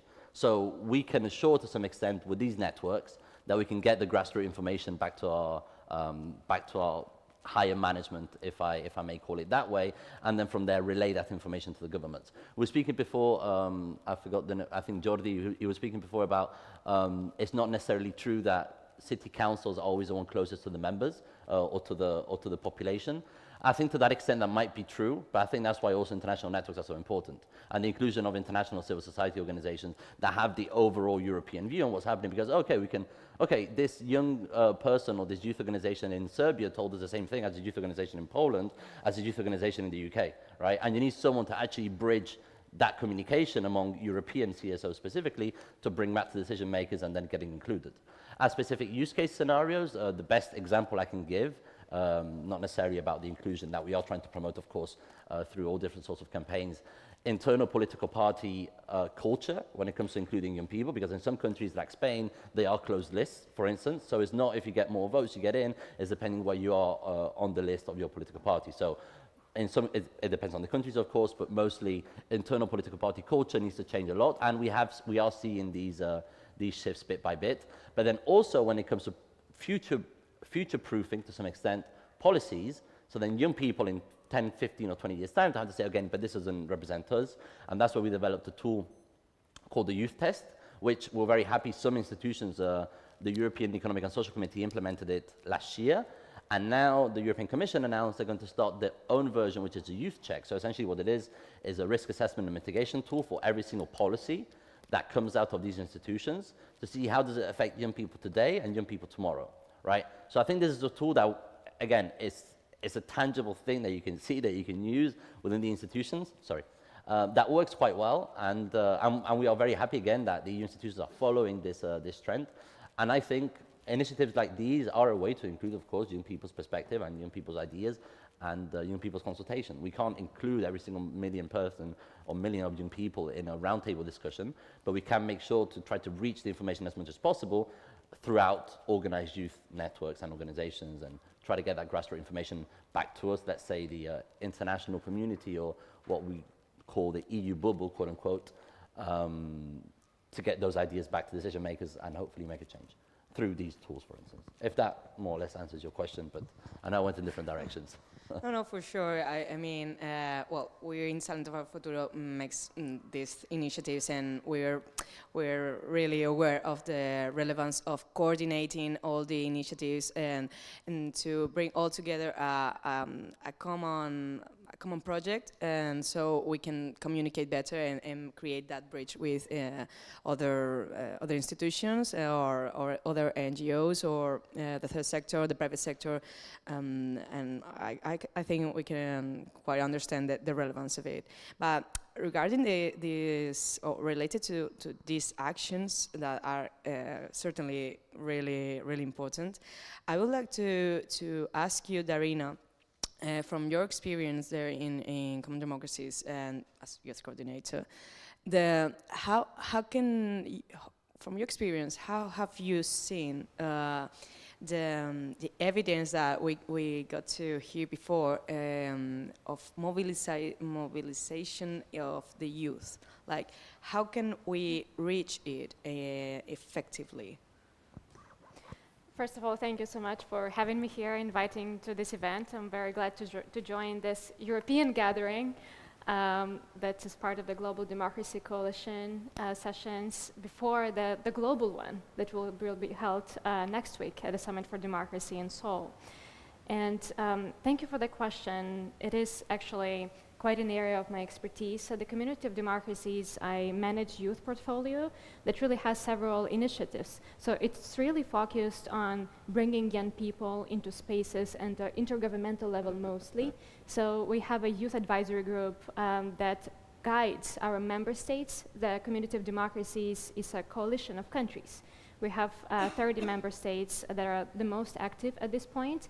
And this youth advisory group, it's called COD Youth Leads. It's 10 fantastic young individuals from all regions in the world, from places like Zambia, Nigeria, Republic of Korea, Taiwan, Canada, as well as in Europe. It's Poland, Ukraine, and Georgia. And they do as well different initiatives. For example, right now they are preparing to advocate for a new UN resolution on participation of youth in elections, because 2024 is such a big elections year with around more than 50 countries having elections, right? But besides this, they also, one of the aims of this program as well is sharing these practices between different regions, which we're speaking about, to have this platform where young people can freely speak about their challenges in activism, about challenges in politics. As Ismail was just saying, these are quite different spaces that youth need to navigate in. But I've been in this youth work, so-called, for a while now, almost a decade, and it's just so often that we speak about the challenges, youth participation and engagement, we try to find solutions, but it's such a stereotype that young people are disengaged, or there's, as voters, they are quite apathetic to the elections, etc. And I really want to challenge that, because there are so many positive examples in this world, including elections. Like we have in Poland, where I'm based right now. In elections in October 2023, it was the youth voters who really contributed to the change of the government. Many people consider this change as a positive one. So it was almost 70% of those under 30 years old voting, which is unprecedented result, really. Then we also have Guatemala, which is almost 10,000 kilometers from here. In the election in the summer 2023, was the similar thing happened, is that youth voters and youth generally were those who informed, who communicated to so-called older generations, explaining the electoral landscape, etc. It was, again, the change, democratic change. And just moving to my own country, example I cannot not mention is Ukraine, where young people just on the front lines, literally, of defending freedom and their right to have elected, to elect their representatives. It's something that will probably be taken away by Russia if they would prevail. So they really know what they are fighting for, democracy as well. And why I'm saying all of this is also just to spotlight some of these examples. And returning to some of the challenges in mobilizing youth, I would say that it also very much depends on what type of spaces we're talking about. In political parties, governments, parliaments, young people, of course, are very much underrepresented themselves, but they also don't feel like there are politicians that represent their issues that they care about. That's why very often they go to digital realm, for example, that offers them this opportunity to voice their opinions, where they can share their ideas, etc. Or they take to the streets, and then they protest and march, advocating for issues, again, such as climate change and gender equality as well. One more barrier I will mention here, also based on my own experience, is that gap that persists of opportunities between the urban and so-called rural areas. I've been raised in the northwestern corner of Ukraine.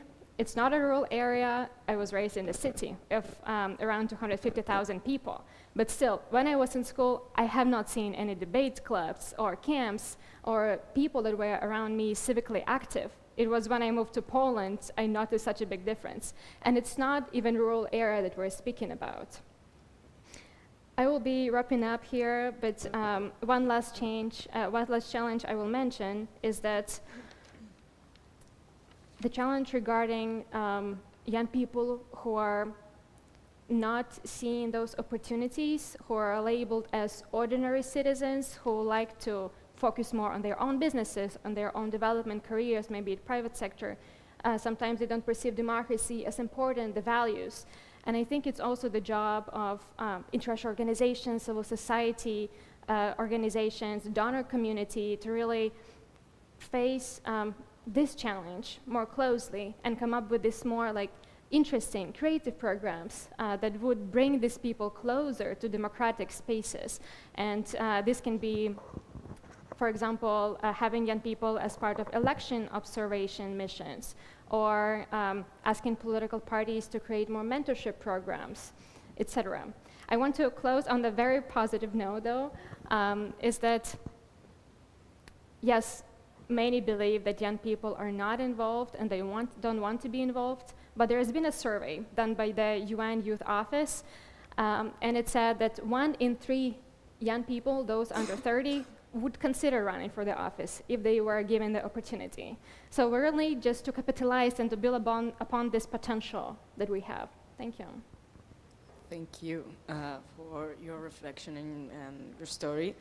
I think it's really inspiring to remind ourselves that young people actually cares for everything that happens all the time. It's just that, as we've seen, we're always and every day overstimulated and surrounded by these messages coming from the older generations as well, and that one part they believe in us, in our potential, and at the other side they say, well, it's so sad for the youth that everything is so wrong all the time for them. Well, your time will come, but we're living every single day. So when this is time coming, I'm living now. So and in order to make our voices being heard and our initiatives and taking responsibilities of wherever we want to reach collectively from our individualities, I might say, I would love to ask you, Pavlo, what role do you think, from your experience as well, the traditional media and new media platforms can play to raise our voices and to share, I think this is quite the nuance, to share our opinions and to be seen, to be recognized? Thanks for the question. Thank you for inviting me here. I must say that I'm older than 40, so I'm actually representing the not youth and the perspectives of not youth, especially in media, and I think that's also an important perspective. We at IREX work globally, and we work in media development, and we work in youth leadership and education, and I think at this point all of those areas are intertwined, and maybe that's a good start for answering your question and ties into what Darina said. I think traditional media have been trying to address and represent youth for ages now, but are missing the point quite often. And as young people, my son would say cringe most often. I think that's an important point to address because it also ties into youth participation, because what has been representing traditional media now is actually not allowing true youth voices to participate in creating the content, and it's usually driven by people of 40 or older, and then it doesn't really connect, and it feels artificial more often than not. I think that traditional media should have part of their gatekeeping role in the society, and they want and should have a platform for youth to express themselves, but at this point, we are talking about the youth that are not born into traditional media, but they're social natives. So even the youth does not care or understand how traditional media works, what is the information flow, what are the revenue streams. And I think at this point they don't even need to care because they have, as you said, new platforms to express their own voices. I must say that especially in the younger generations, there is a global phenomenon called active news avoidance, where people actually choose not to consume news. It's in all demographics, but in youth, you can see that, as you said, they're overwhelmed by content and negative content. And there's also an issue of globalization, where people do not see their local surroundings as important because they communicate globally with other people, with other similar-minded people. Their boundaries are broken down, and then people do not recognize their local influences as important. And also I think that the issue with media and youth and political accountability is that I think Jordi said on the last panel that there is a growing mistrust, and the healthy mistrust is not something we are working on from media side as well, because there is the job of media is to criticize and to find where you should mistrust the institution, and there is a lot of fear mongering in that way, which Jordi mentioned, and youth want to let's say, express themselves more freely, and that's where new platforms are actually more usable. On the other hand, that also has its pitfalls and downsides, and I think that's also in Reuters Institute's research. It is highlighted that young people actually recognize that algorithmic news choosing is not good for you, and it drives you into echo chambers and bubbles, and that's also something that influences both political activism and youth activism as not a really good thing. But I wanted to end on a note of trying to push beyond new platforms and traditional media, because we are living in a time of potential AI revolution, which will probably change the way how we interact with each other and with the information in the internet. And that's something that actually youth will be born into and be more natural in using it in everyday life. And I think that paradigm shift will change or make the gap even wider between what we call media today and youth that wishes to participate and express themselves in the public. And I think that one of the possible solutions, to try to end on a positive note and finding the possible solutions, is to work with both media and new platforms and finding the non-artificial way to include people that want to participate. As Darina said, like, there is at least a third of people that want to do stuff in this realm, and not to be apathetic or ignoring the local and global issues. And we need to find the ways to embrace their skill sets and their habits and what they actually want to do, and try to integrate them more seamlessly into all the institutions, because the media are institutions, if that answers part of your question. Yeah, for sure. Thank you very much. I think something that, well, you haven't said directly, but I think it's underlying on your response. It's the risk of, well, it's a fact, the disinformation, and how at least every single government, and especially the European institutions, are working really hard to fight it. And our role, our responsibility to fight it, because we want to speak freely all the time and say whatever we want, wherever we choose to, but we're missing somehow the part where we we form ourselves, we educate ourselves in order to know that wherever I'm telling, wherever I'm sharing with everyone, globally talking, it's true, or it can rely on something that's been proven, objectively speaking. But we'll talk more about it afterwards. And Silvia, for those who don't know, Barcelona Youth Forum is a pioneer initiative that that works in democratic innovation. And what could you share with us about the main lessons that you've experienced that shows us the challenges, the opportunities, the risks? Please share us with. Okay. So thank you for inviting me. Thank you for the question as well. So first, I want to explain you the process a little bit, in case you're not familiarized with it. Here in Barcelona, we have approximately 500,000 people living in the city between 12 and 35 years old. That's what we call young people here in Barcelona. So, of course, in Barcelona, we have different groups and associations of people who usually participate, no? And we hear to them and we listen to their recommendations usually.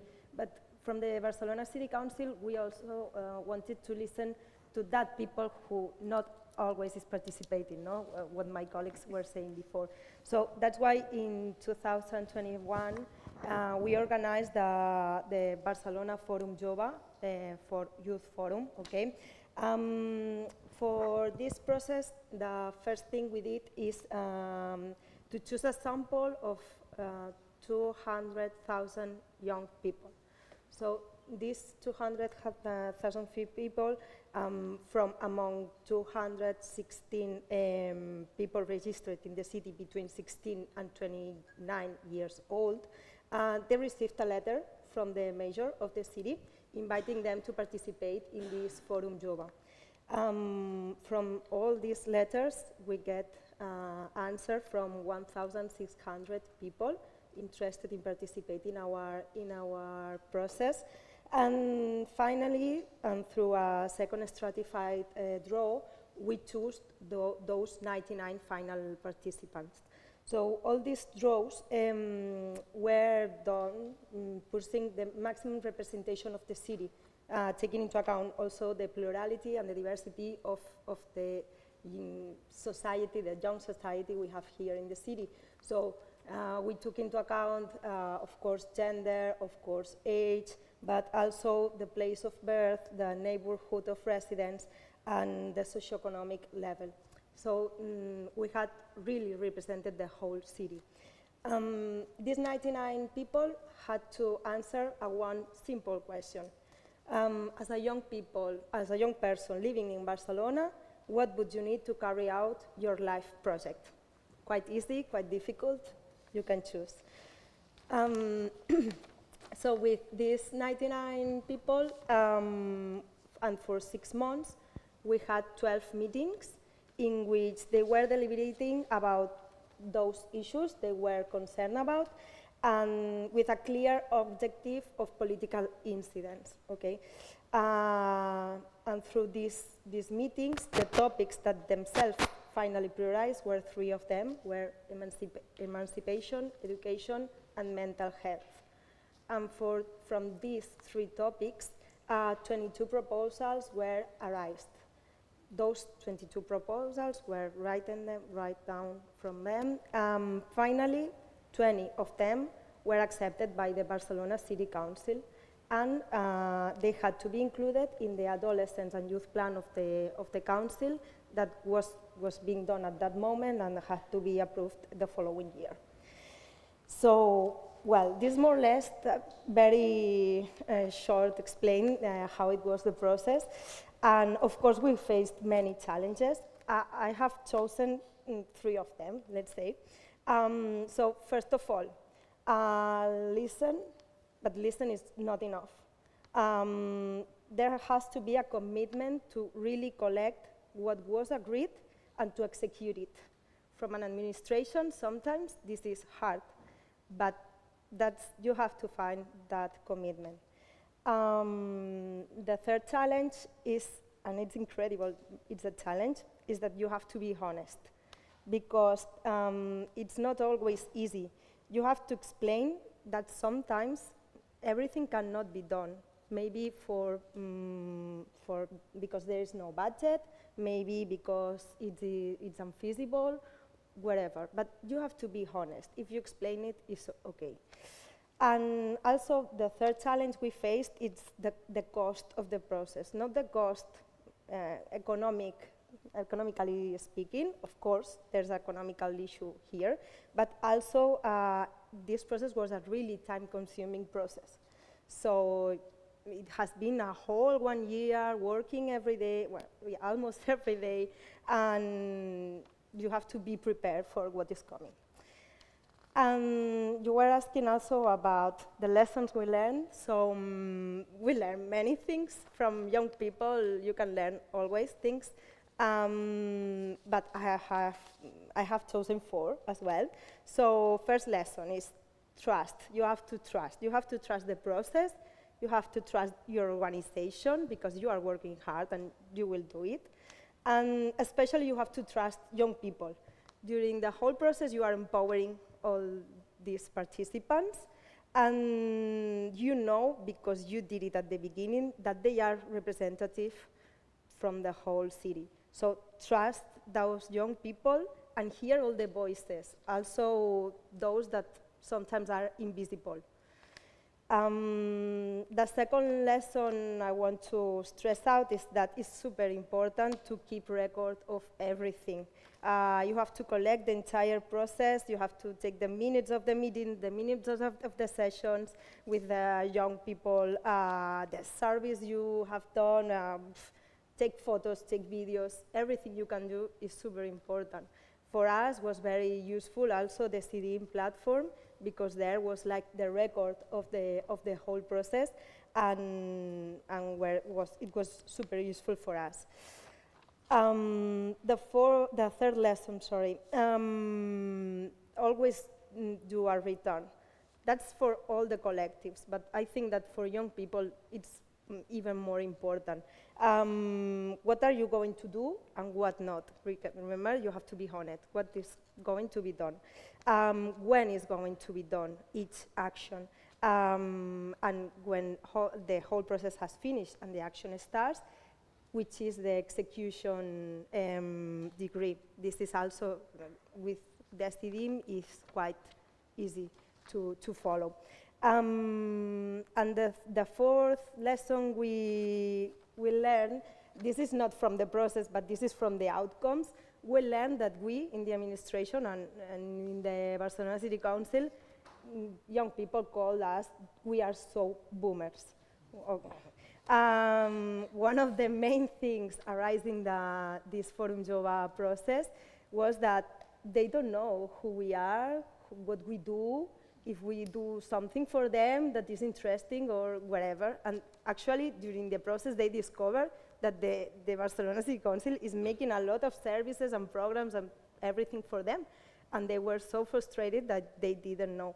So that's why one of those actions arising in the process was to make a change here and explain the things that the city is doing for them, explain in a closer way. So that's why we have started a new communication campaign, a new social media accounts, etc., etc. And actually, before launching it, we share it with the participants of the process, so that they could say, oh, that's okay, or no, I do not like it. So I think more or less these are quite nice summary of the process. Yeah, for sure. I think we've learned a lot, and this is something that I think we we can all agree that the administration, local, any level talking, I mean, national, local, autonomous, it doesn't matter. They're always doing things, and we have a lot of initiatives we can count on, but we don't get to know them really well at the very beginning or in the design of these processes, and this is kind of one of the problems, I think, or at least in our experience, I'm talking on the platform I'm representing here, it's something that I've seen that the institutions really need the intermediate agents, like the platform, the youth platforms, the youth initiatives, because in order to be honest, you need to comprehend that now that we're overstimulated, tired, like super exposed to speeches, to different, well, here in Spain we say literally, like, I've come to talk about my book, literally, and if not, I'm leaving somehow. But we need, that's the feeling, the first feeling coming from the bottom. Let's say the youth is in the bottom and the institutions are above. Okay, so, and here I am about to ask you is my own question. How can we, the youth, we're not just young people doing things. Okay, we're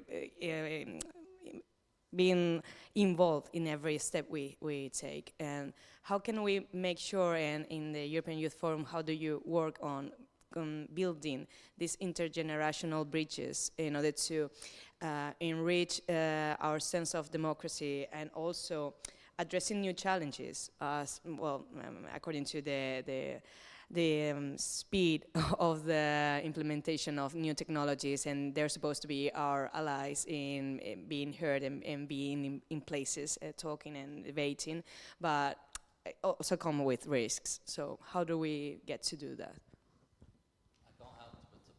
Very briefly, another hat of mine when we speak about intergenerational engagement and collaboration and solidarity. There's also a very used term which I will briefly speak about.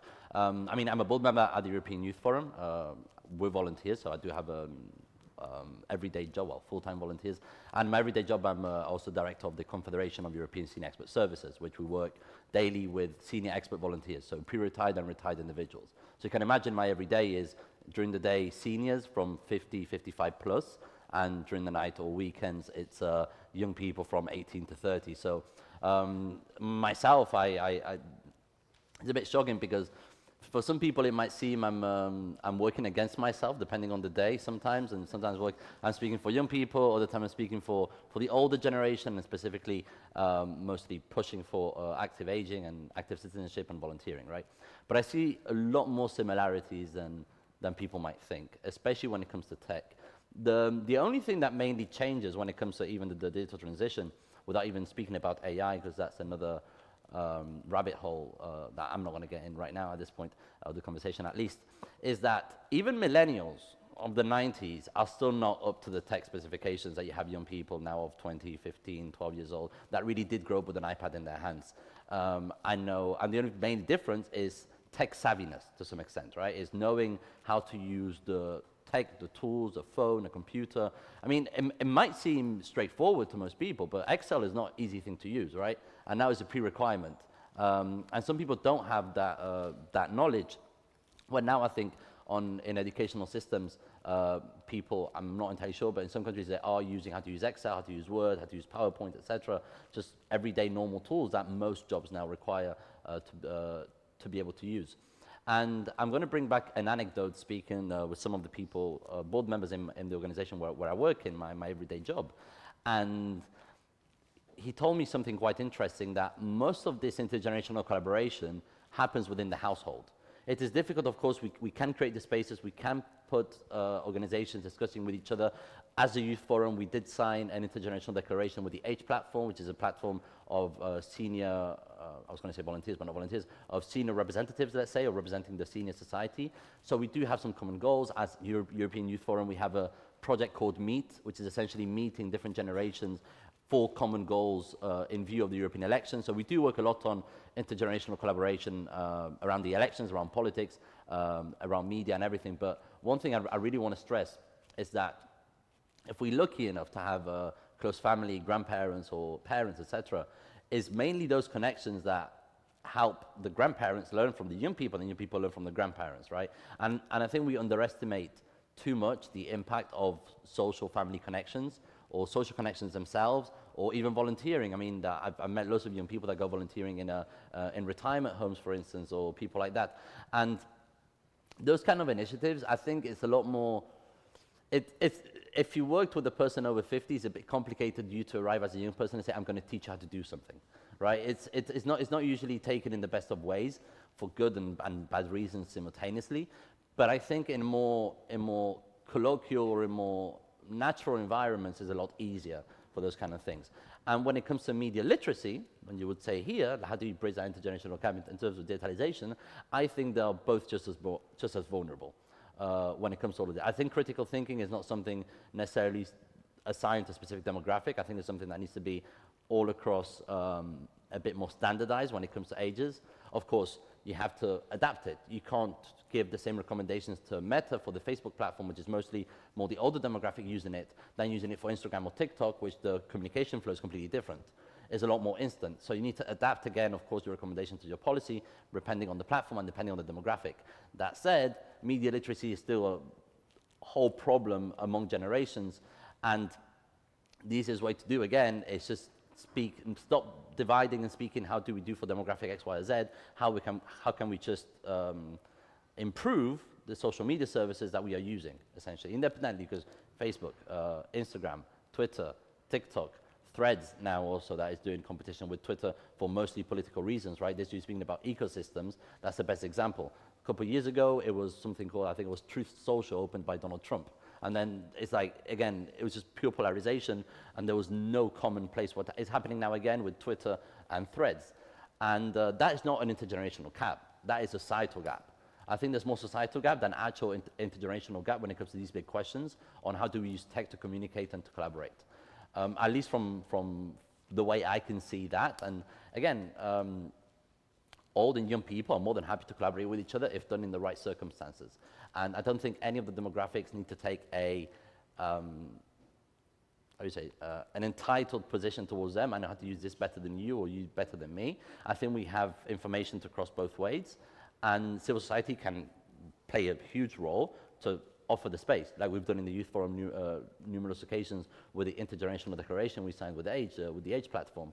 So there are lots of initiatives that can be done, but again, I really want to stress that social connections are, I think that's where the, at family dinners, at family lunches, when you go for Christmas dinner, whatever, don't be scared to open those conversations, even though Brexit didn't go very well for us, and those conversations didn't turn well at the table either. But again, it's civil society, right? So let's just try and be a bit more nice with each other. And, it's a bit of wishful thinking, but yeah. Well, if not, we can always relate to the words we've heard before, that anger is a political feeling in democracies, and we need to build on that instead of feeling like it's something that's tearing us apart. Well, thank you. And well, regarding what you said, I would love to ask you, Pablo, about the most effective method to get to create this critical thinking among young people.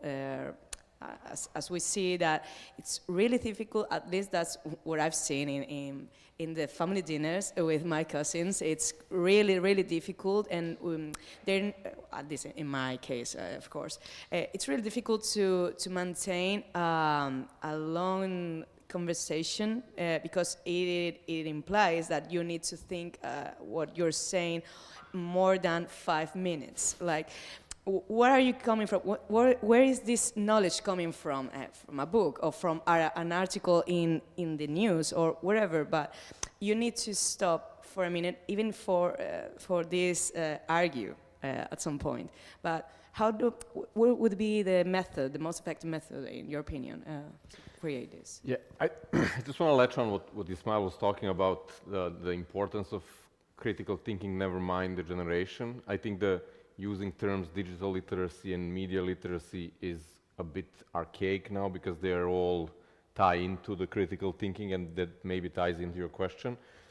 I think, again, it's on institutions to try to educate all of the demographics about how they operate, and then from the youngest age and even in the older age, people need to start developing processes that will teach people how to critically think at like when I'm speaking, everybody should be challenging in their mind what I'm saying and what's my position at IREX and why are we doing this and what he was talking about. I think that's a skill that needs to be embedded in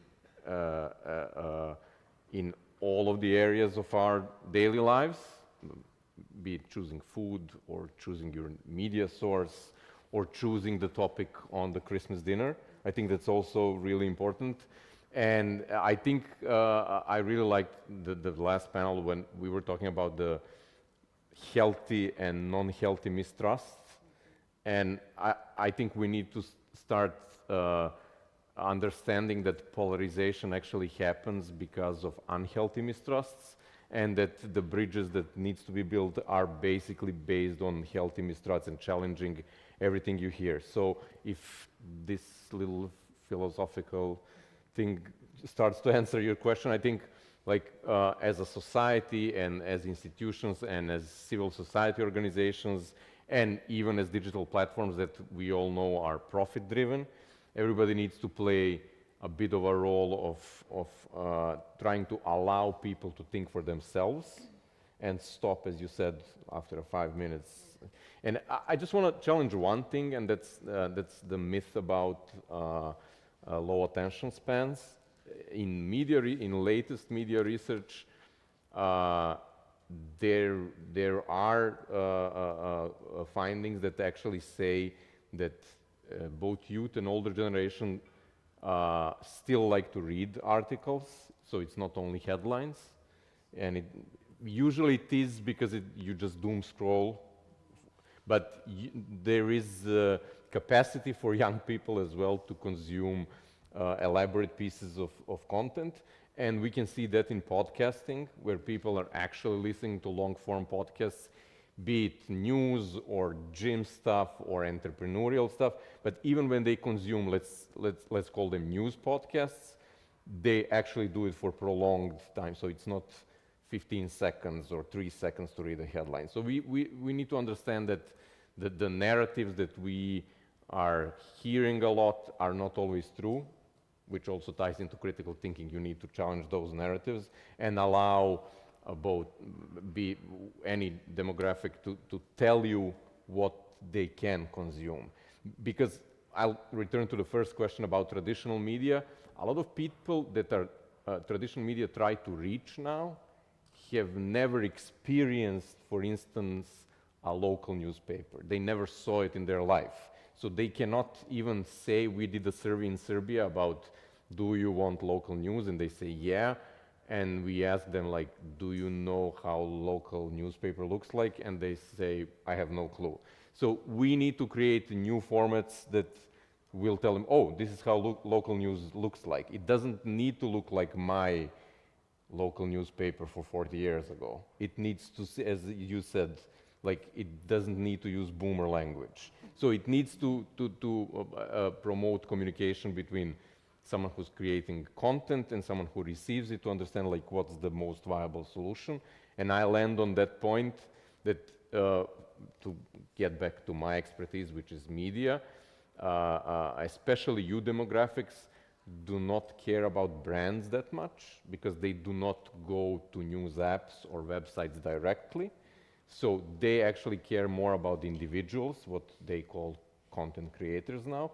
And what media and probably the NGOs and CSOs are missing, you can actually promote individuals that are tied to brands and allow them to be disjointed from the brand in perception of youth, because they don't care about it. They care about person X, and you can use that person to actually promote your content if it's good. And it's not youth's job to embrace the brand. It's your job to understand that you need to let the brand go and promote your people. That's also a disconnect we're trying to find. Yeah. Well, I think that, well, I'm very, very happy to be remembered that people now are still taking care of their education in any kind of format. I'm always aware about, and it's just my cousins that they told me that last weekend. But I think if you're talking about the example of podcasts and all of your answer, it's quite interesting that I think the lesson here may be, and if you cannot agree with me, of course, that we need to be aware of our need to adapt to new forms of content and new forms of getting the information. Like, not always from a content creator, but also for other kinds of, I would say, content creator, like as an influencer that's selling the festival in the arts in Valencia or wherever here comes to my mind. But also talking about feminism or democracy, the state of democracy right now or whatever, but in their own way. That's being honest with your own way and critical thinking, and share it with the rest of the population that wants to hear or wants to read you or any kind of form that works with you, because that's the way you're being honest with your essence, and you get to connect from essence to the rest of us. And according to this, Silvia, I think, well, we've seen the role of institutions that plays in listening actively to each and every one of our voices and our intentions to be part of the creation of democracies, the kind of democracy we want to see from now on, let's say. And so I would love to see how do you perceive that the civil society, the institutions, can help to the youth-led initiatives to move on, to grow, to be materialized, and to see this way that you've been recognized and you can be part of the execution, as you said before. Mm-hmm. So I think that participation has to be taught and supported from the earliest stages of life. So that's why children participation is so important, because they have to feel it as something normal, something they do every day. So we are very lucky here in Barcelona, because we are from the institution, from the Barcelona City Council, we are working a lot on children participation. And we listen to the voice of children, for example, when working on new playgrounds or at schools, institutes, also through the CD with this new platform, Volem the CD, that it's for less than 18 years old, I guess. Then when we are for young people, I think that spaces for participation of young people has to be created, and they have to be very close to them. So if we are such boomers, we can think that the adult spaces for participations are you have youth, and then young people is coming, like magical. No, that's not happening. So you have to speak their language, you have to go where they are, and you have to convert those spaces into a interesting thing for them. If you do not do this, this is not working for sure. Another important thing to promote participation between young people is to ask ourselves, why do we want that? And that's a nice question, because sometimes we ask them things and then afterwards we don't care what they said. No, that sometimes is happening. So as I was saying before, you have to be honest, you have to explain why, and you have to execute what is coming out from that process. If not, I think that participation, or from their point of view, they will see that participation is absolutely useless. So that's super important as well. And I think that proposals like Forum Jove, it is a good example of this positive participation, because not only those voices were collected and the opinions and proposals were collected, but also my institution was answering those questions in a really short time, less than 1 month, and all the commitments were really clearly established. So I think that these three things are really important to promote this participation. Okay. Thank you very much. And Darina, as we've seen right now, the vision of the local action, from your expertise, we're now focusing on an international level. And I would like you to share with us your opinion on how can international collaboration and partnerships can actually be helpful in order to exchange different ways of democratic values, and what has worked in one place may not be known for another country or another local region or whatever, but we need this exchange, and also with the use of technologies, it can be really helpful, or maybe not that much because we're not really used to the use of that, or whatever. I mean, can you share with us your experience in this matter?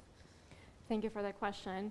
First, I want to build upon what my colleagues were saying about this intergenerational initiatives and importance, right, to really have that dialogue going. And it's not only within the society, but it is also important to have the spaces where governmental leaders, where state leaders have access and can speak to young people.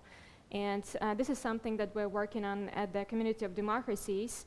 For example, bringing youth into our member states meetings. We have them twice per year, and there was always a youth lead, one person from this youth advisory group sits at the table and can really contribute to all of the discussions together with 30 member states. And I think this type of spaces are not very frequent these days, unfortunately. But also, when speaking about Summit for Democracy that will be already next week, it is so amazing that the Republic of Korea made the focus on democracy for future generations. I think it's a very big topic that we'll be working on for the next several years as the UN has a summit on the future, etc. So there are more and more people and leaders as well who recognize the necessity of also recognizing rights for future generations. It's a new concept, really, for many. But when we're speaking about this intergenerational dialogue, I think why it's important, really, is that when we look at political parties, governments, is they are really the doors to those political spaces. And it's just so often that we see that there are gatekeepers, unfortunately. They don't always let and recognize young people's contributions. As Ismail was saying, they don't put young people on the list because of political party politics, etc. So that's why it's also important, and I think we need to focus more on that on the so-called empowering youth. And I don't like this word empowering because it's like we're giving the power to them. They already got the power. So I think that that's important to highlight. But in terms of international collaborations and tech specifically, we are working on something that's called Youth Democracy Network. And this will be mostly online network. I understand that after the pandemic, we're quite tired maybe of online spaces, but it's not always possible to have in-person events when we're talking specifically about global level. There is no possibility of bringing young people from Africa, Asia, Latin America all together several times per year. So I think this is also important in terms of these online platforms. And what this online platform will do really is that first it will have e-learning opportunities, different master classes, and something that we'll focus on with the first module. It will be self-paced, interactive, with actually youth creating. The experts will be youth who will be creating this training content, which again is important because of the language and their perspectives. And it will be focusing on digital literacy or critical thinking, as colleague was just saying, that maybe digital literacy is not the term to use anymore. exactly for that reason, because we perceive young people as being so savvy in technology, but it's not always the case, and I think we need to really pay attention to this. I want to mention one more initiative. I've been a part of European Democracy Youth Network as a president quite until recently, and it's really great regional initiative that brings together more than 700 members from Central Europe. So it's countries of Visegrad Group, then also Baltics, Western Balkans, and Eastern Europe, Eastern Partnership. So Ukraine, and we have Azerbaijan, Georgia as well. And the main goal of this organization is to really bring young people who have different political views, different perspectives together to do some projects. It's when they are working together, they also get to know each other and getting out of their bubbles, right? So anyone who would want to join this organization, just a little bit of a promotion here. But yes, so there are 23 different chapters in Europe all over, and they have local action, but also regional as well, when they come together for conferences, capacity building. Yes, thank you. Thank you very much. Feel free to join this initiative, of course. It sounds really, really interesting.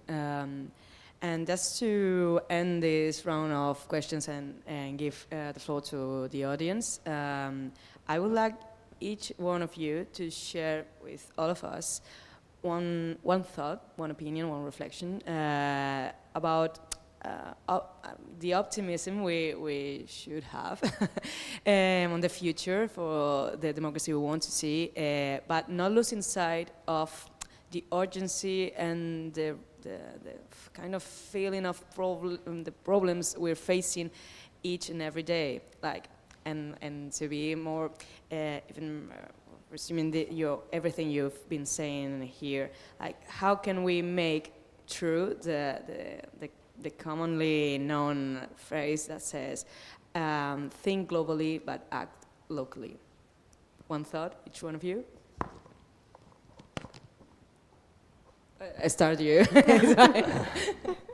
Yeah, no, everyone was waiting for me to speak. I will try and answer that. Okay, I'm going to try and be more positive. I do think we're not giving digitalization its due. I think we need to realize also the amount of opportunity it has brought to not just young people, but to every single demographic. I mean, I'm thinking of it during the COVID lockdown. Without Zoom, most people would be very, very lonely. And I know for myself, when I was speaking on Zoom every evening with friends and family, that actually did help, right? So to some extent, tech and digitalization has helped a lot to create different social connections. That's what the term social media comes from now, of course. It's a double-edged sword. So we all know, I think there's this kind of joke that, what was it? Asia brings the production, US the technology, and EU the regulation, right? And the EU is bringing a lot, it's more of a reactionary body to the extent that we are trying to regulate. Why? Because our democracies are that tightly knit within EU member states. But then, of course, you can have differences between member states in itself, but I do think we have achieved to a state where if we can get 27 countries to agree on regulations for artificial intelligence being that new, I think that is a great milestone for general democracy around the world, and I think that can be some good use cases to actually even replicate in other countries, as have been seen some different kinds of coalitions going on in ASEAN, for instance, that they're really trying to replicate some different initiatives that has been going at the European Union level. I do think tech and general whole can be used for good in a very general sense. But then again, we need to be careful also how it's being used. So I guess that's where regulations can come in and governments can come together and civil society, of course, and look for a way to not let it get out of hand, let's put it that way, and not regulate it to impede innovation, but try and make those two both together. Sometimes people think they're contradictory. If you want to innovate, you can't regulate. I don't think that's necessarily true. I think we can still innovate in AI with still preserving the rights of specific people while using those technologies. So I will leave it there. I think there's a lot of opportunity, and we have just started even really exploring what artificial intelligence can do. I know Spain wants to reduce the amount of working hours per week. Maybe artificial intelligence can help to do that, right? I think it can really advance lots of different things in the labor market, in citizen engagement, in research, in education. I mean, there's a lot of opportunity there. So let's not all see it as all bad and the robots are going to come and eat us in in a few months, but let's actually do look at the opportunity behind tech and AI. And I think that for me is just positive enough to at least keep going and see where it takes us. Doreen? Okay, we're going yeah, we that could way. go in this way. That makes sense. I would say that not to lose the hope for democracy, it needs to deliver for young people. First of all, economically. If we're speaking especially about the regions that are less developed than Europe, I think it's of huge importance just to even have them understand the importance of values and really be the change in the future. They need to be able to live on a daily basis without thinking what to eat or where to sleep, right? So that's one of the points I wanted to make. Then also strengthening democracy domestically and really communicating about how it changes the lives of young people. So it's a really job by politicians, first of all, but also civil society as well. I think in countries that have been historically democracies for a long time, we have really young people less and less believing in these values or why it is really important. And in contradiction to this, we have the Central and Eastern Europe perhaps, when we like, in my country, we know what it means not to have these values, not to have freedoms, and that's why people just care so much. So I think bridging that gap is important as well. So communicating about why democracy is important and what it actually means on a daily basis. Maybe I'll just reiterate what they said.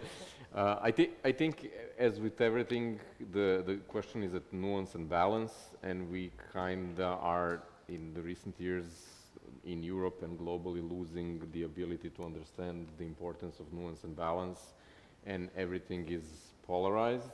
And I think that what Darina said, like having examples that are visible, that people can actually understand, are the things that help bridge those gaps, because we are talking about something abstract, like and the values are really abstract things.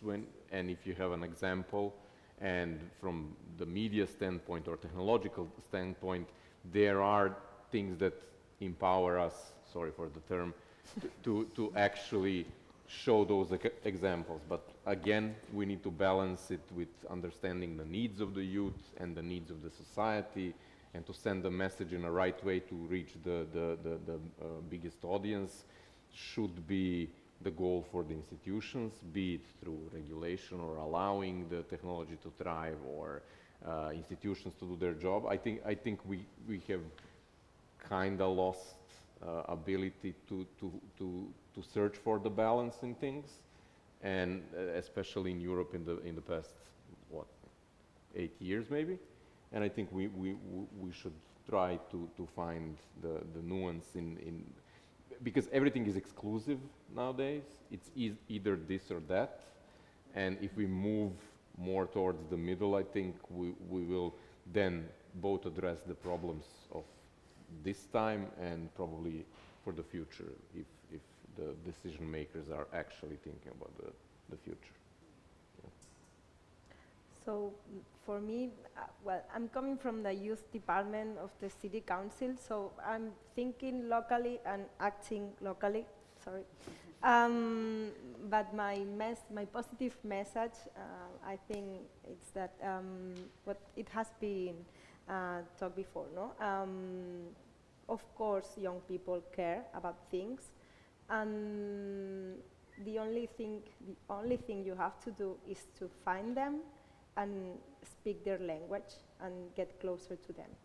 And there you will find the participation and democracy at local level, but which is really, really important. It is. Well, thank you very much, all of you. And now if you have any question or opinion to share.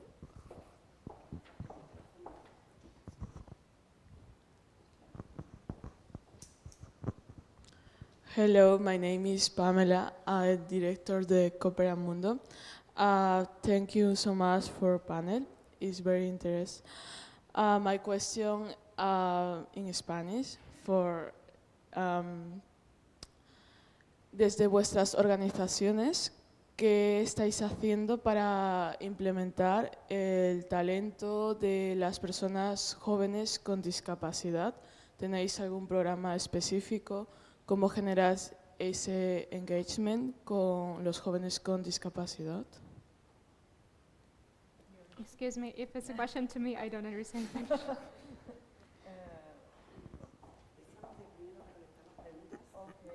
I prefer that we have 2-3 questions, and after that we all go. Okay.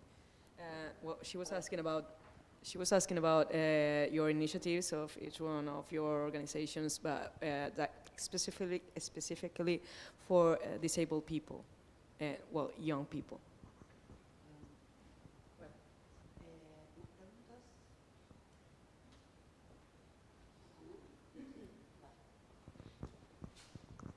Hi, my name is Tai, and I'm a boomer. It's like, but maybe it's related to your question about disabilities. And as a boomer, that I'm caring about democracy values, and I'm taking part of different. It's okay. I'm taking part of different events and spaces that we talk about democratic innovation. There is something that maybe I would ask you as young people, and because in my age, I think we are failing on who is participating in these spaces. No, it's not everyone. Sometimes it's really white, it's really well educated, it's people that can speak in English, have special codes of communications and so on.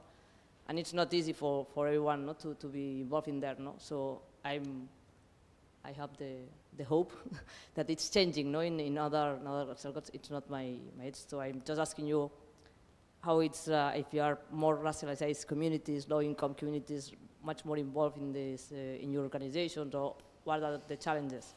And so, and I know it's difficult and it's hard, but it's just to have this encourage this conversation. No? Thank you.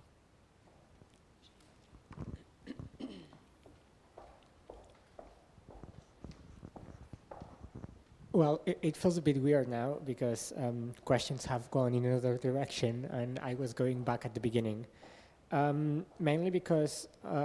Perhaps there are reflections you can iterate upon. But there were two things that struck me and concerned me that were said. The first one was about these checklists on future-proofing policy making. And I was wondering, well, that's something we've done for some time on so many topics. And here we are. So isn't it dangerous now to bring youth into it again and just say, okay, we can treat youth as another checklist and just check the list, check the crosses, it's done. We don't really have to think beyond that on future-proofing our legislation and our policy making. So that's something that I felt it was a bit dangerous, because I think we have to think on the future as something far more integral when we do stuff or when we think about stuff, not just on certain requirements. And the second one was on youth not being engaged or not worrying about their local environment. And I think this is so untrue. They care a lot. They are just not activated to enact on this care they have. But when you have even small experiments, we were working in a high school recently on sustainability, on a project on sustainability. And I remember at the first day, they were like, why do we want to do that? But after a few weeks in, they were the ones proposing actions to change how the high school could manage waste, because they cared. And they even went to other classes and explained the problems and were like, this is a matter of concern to all of us because it will make our environment, this place where we are, this place where we interact, even our municipality, because there was a part in the high school, a part in the municipality, better for us. So to me, that's a great care for the local place. And they might be connected globally, but they still have this care. They just need to be We just need to be activated sometimes. There is one more, but I don't know if you want to. There's one more. Reply. If you like, we take as well that. Yeah, take the last one. Yeah. Vale.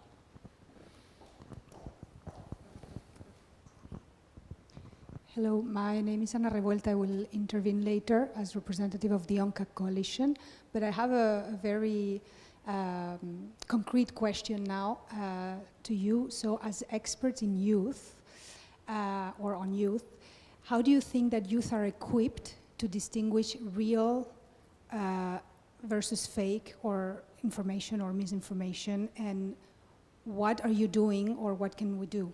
Because this is a concern I have. So not only for youth, but like, how do you think that youth are equipped in this sense right now?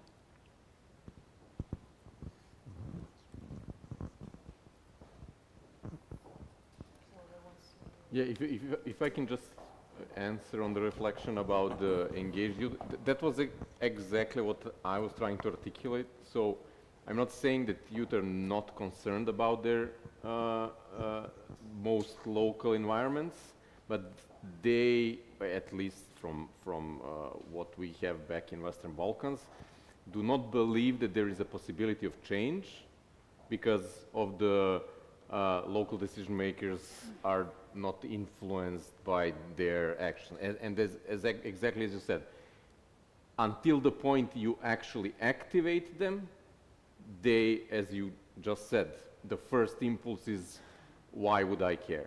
And that's why it's easy to translate on global communication. Like, I can't really change something locally, and then I can communicate globally so it doesn't really touch. I'm not saying that that's absolute truth, and I'm not saying that's the best thing. I also think you should start local, but it's not on the youth, it's not youth's prerogative to activate itself. Usually it's impossible. So if you have a program and you have an initiative, of course you're going to have people that care about their surroundings or environment or local economy or whatever. But until you provide some space to activate, it's much easier to be, let's say, globally communicated. So you're completely right. Like, if we manage to activate people, it would do great. I'm speaking more from media perspective, where in my country and in many countries, local reporting is non-existent anymore. The local media are dying. And if you don't have information, and if you don't have a platform where you can see the positive examples, for instance, if we had a program similar to that in my neighborhood, I wouldn't know about it because I wouldn't have a local paper to tell me about it and then multiplicate it by sending the message to some other unactivated youth that would be activated. So you're completely right. It's just a matter of, like, are there spaces to enable people to do what they actually want to do.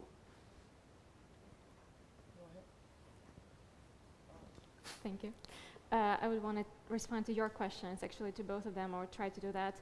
Well, youth is not a homogeneous group, right? And when we're speaking right now about young people, we're quite generalizing, but as every other generation, right? They do have differences in their political opinions, backgrounds, cultures, et cetera, et cetera, et cetera. And I want to say that there is progress being done, or at least I see it in an international stage with programs right now that are really trying also to target and think about those who are the fathers behind, right? As UN says, like, leave no one behind in the Sustainable Development Agenda of 2030. So with representation, when it comes to the regional representation, or perhaps representation of minorities, people, young people with disability, etc., there is more and more attention to this, really, and in our platform that we are building, that's what we want to make sure that that also young people with disabilities, with different ones, can access this platform and use it as others, really. Yeah. I'm going to reply briefly to the three questions. To the first one, in terms of including people with disabilities, we do have in our General Assemblies, for instance, sign language interpretation. We have wheelchair accessible spaces that we always try to use. We have always subtitles put in for our online conferences. Again, you can't define, just even within disabilities themselves, there are so many different impairments. So tailoring that is quite complicated. But as a general whole, I do think we're doing our utmost best to at least include the people. We have a Union of Deaf Youth, or as in our membership, we also provide sign language interpretation for that. When it comes to disadvantaged minorities, that was also the question. Within our network, we have rural youth, we have Muslim youth, we have Roma youth organizations. So again, we do try to display that young people is not a homogeneous group, and there are different demographics within young people itself, and there are international networks and organizations representing them. So they're the ones really bringing up the content of their issues from within their own networks of these organizations to the European Youth Forum as a whole. So we do have those internal structures that do assure that every single organization has the same vote, has the same time to speak. Also when it comes to gender representation, we've also been pushing to have more 50-50 in terms of representation between men and women in our General Assemblies, for instance. So I do believe we have been advancing to quite some extent, and yeah, but again, we have 100 and something organizations, and we do have organizations representing, I think, every subtract of youth organizations that you can find, at least in continental Europe. Answering when it comes to the youth check, that is a European Commission title. We call it the youth test. And it's not a future-proofing tool, it's a risk and assessment mitigation tool. So essentially what, let's say for instance you want to put a new legislation on housing. Politicians, or at least not that I'm aware of, they don't check how can this affect young people specifically with this specific piece of legislation when it comes to housing, maybe putting a top-up. Maybe young people don't even have the access to the housing, so how can you make this piece of legislation also include access to housing to young people? Just to give an example, and a very abstract one, but that was really the idea. So it's to see the risks that a piece of legislation may have, and then provide mitigation efforts. The term youth check was just the term that the European Commission is using for their initiative. Our whole tool is called the youth test, which is I'm guessing their way of implementing isn't going to be as thorough as ours, but again, I don't know. We need to see when it actually comes to fruition. But that's the way they call it. So it's not, so maybe I'm misexplaining it. It wasn't like, let's have a checkbox. Oh, are youth spoken about? Yes, no. It's like, it's going to be a whole assessment of the legislation itself, legal assessment, and social assessment, and cultural assessment even, political assessment, quite thorough, and then offer mitigation efforts for that piece of legislation, for decision makers to use, whether it's at local level. I know Banja Luka was also trying it on a municipal level. So it can be used on national, local, regional, or even international pieces of legislation. As comes to media literacy, which again, I'm with you. I'm not a big fan of the term, because media can be everything, exactly. It can be a newspaper, it can be a phone, it can be what you hear, it can be what we're speaking about right now, right? Again, it's all communication channels that we use daily. I think this is why non-formal education specifically is quite important in this. So the way I started in civil society was I was a scout leader, and I saw that with the kids that I don't want to say training, anyway, that I was engaging in non-formal education methodologies with. They did have a more critical way of seeing things, because we used to play lots of games. You had a clue here, you had a piece of information there. The other scout groups would try to tell you lies and tell you, yeah, you have to go there. And then I know that again, I'm not a psychologist or a child psychologist, I was just implementing the trainings myself and the methodologies, but I did see they had this different way of viewing at things, and they were not just more open to ideas, but also more critical about those ideas that they kept hearing. And not to get too much into the non-formal education and formal education methodologies, I do think that maybe where the collaboration between schools and NGOs and youth work can actually come to fruition. That's at least my experience. I think we need to see a bit what kind of curriculums we can actually implement in schools when it comes to critical thinking. I had it at university, for instance, but not everyone goes to the law in Belgium. You know, so again, we need to see how we can implement that in the curriculums. My answer, honestly, is scout movements, non-formal education. I think those kind of more non-formal educative methodologies, educational methodologies, are quite effective, at least from my experience. So I like to see that a bit more in youth. If I can add, just IREX has a program that's called Learn to Discern, and it's working in many countries from Ukraine to Serbia to United States, and it actually does that mixing of non-formal with formal education, where there is a non-formal curriculum that is approved in each country, and in some countries it's even accredited and then somehow streamlined into formal education. And I think that the mix of those actually helps if you have the more interested people come to you to receive it, and then the ones that have less interest actually have it partially imposed on you by formal education. I think that's to answer the question, is youth equipped to recognize misinformation? I don't think they're more or less equipped than any other demographic, because it depends on various things. I think and that comes back to one of my previous answers, I think people need to understand how information flows and how media operate and what are the revenue streams and incentives to those who disseminate information, not just the evil people that disseminate misinformation, but those who allow any kind of information to propagate the public spaces.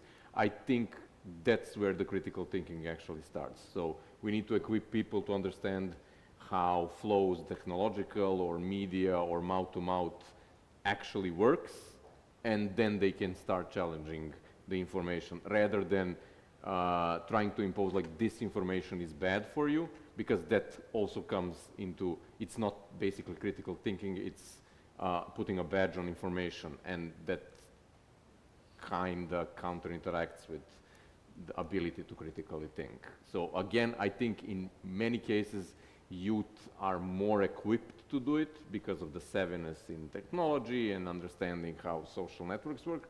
And the recent research actually, as I said, showed that they are skeptical about algorithms providing them the news feeds, but at the same time they're as skeptical, I think, as editors and journalists providing them news. So there is like an inkling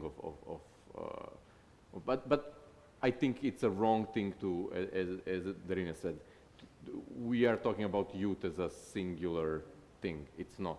There are many varieties in youth. I just want to piggyback on the challenge. I thought of something very practical, because I know we will be also further recommendations to send. And for example, representation of people, young people from Africa. We just see so many challenges all the time with visa processes. We're not able to invite as many or as timely and as fast as we would like to, for example, to participate in international conferences, etc., in those democratic places, right? I think this is an important message to take a further look at that. Well, I think we're short in time. I wanted to ask those two questions maybe. In my process in the Youth Forum Barcelona, we didn't invite people, like general people, to come to us. We made different rows from the list of registration lists of the city council, so taking into account different parameters. And there is where we found all the spectrum of plurality of the society in Barcelona. It came, and actually one more thing we care a lot is that maybe people with less economic resources would not like to come and stay with us for 6 months, all the weekends or so. So they had an income, very short, but it was like €9 per hour, I guess. And we had also children care in case anyone needed. So if you try to find all the diversity in disability speaking or different cultures and origins, I think we did it quite well in this sense. Obviously, it's more easy, I think, for us because it's at local level. No, it's not like a call open to the world. But well, and I want to thank him because he said the word activate young people, and I think it's the exact word we need. Well, thank you very much for being here and for sharing with us all of your experiences and thoughts, and all of you in the audience here in this room and also streaming for your attention. I will ask for you a huge applause for these amazing speakers. Thank you.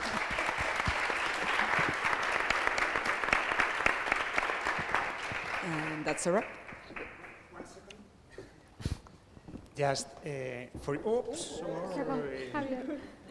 just for you to know the next steps. Now we are stopping for a break. We have the lunch here. In 1 hour and 15 minutes, so in 2:30, we'll resume with the second panel. We'll connect again in streaming. And I'm excited. My ball pen is burning. I cannot stop taking bright ideas, bright reflections. So I think we are keeping the level that we expected. Now the challenge is going to be how to wrap up with this in some ideas to continue the process and to make proposals. But well, congratulations to all of you, and see you in a while. Thank you.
Second part of the forum, and welcome to this panel. It's called Narratives of Democracy in Europe, the values, conceptions, and practices we need for the democracy that we want.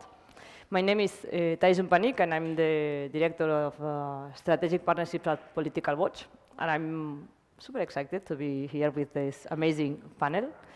And before we start the conversations, maybe I'm going to do a really brief introduction to the panel and the topic that we are going to be discussing today.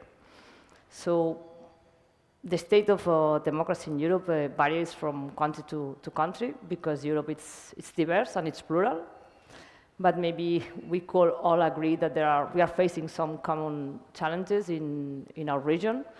Just to mention some of them, it's the erosion of our institutions, the political disaffection, and the mistrust. Maybe I will say now that unhealthy mistrust, taking the words of Jordi this morning, and the mistrust in our politicians, no? And the extreme polarization and the disinformation, the rise on the inequality and racism, and also the difficulty of funding common positions to face a climate emergency or even to defend our fundamental rights in Europe and beyond our borders. And of course, the rise of the extreme right in Europe. With this context, we could feel a little bit overwhelming and maybe thinking that we are living the most depressing moment of our democracies.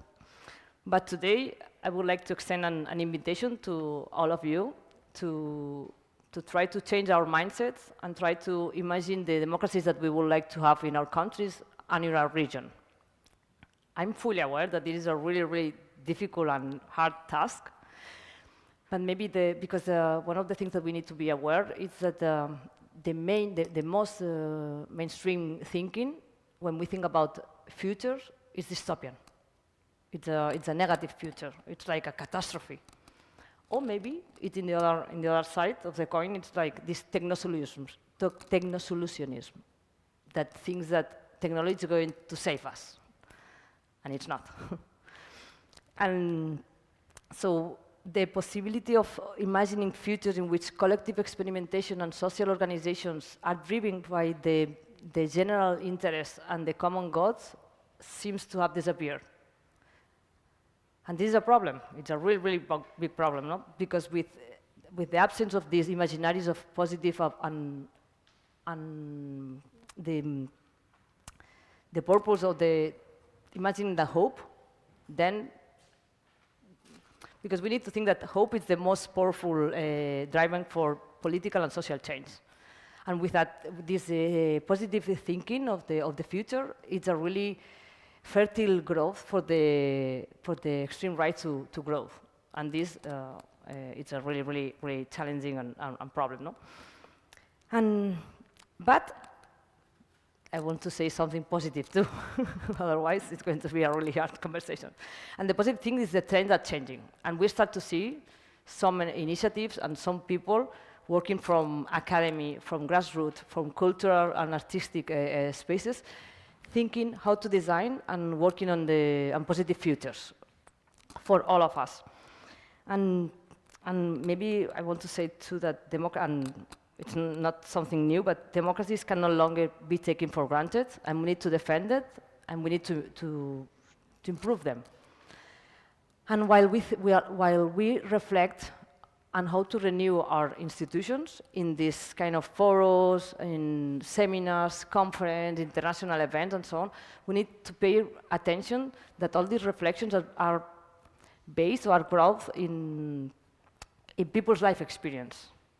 This is super important. And maybe the last but not least is that it's important to discuss about the what and the hows, but also about who is discussing, who is in these spaces and who is not.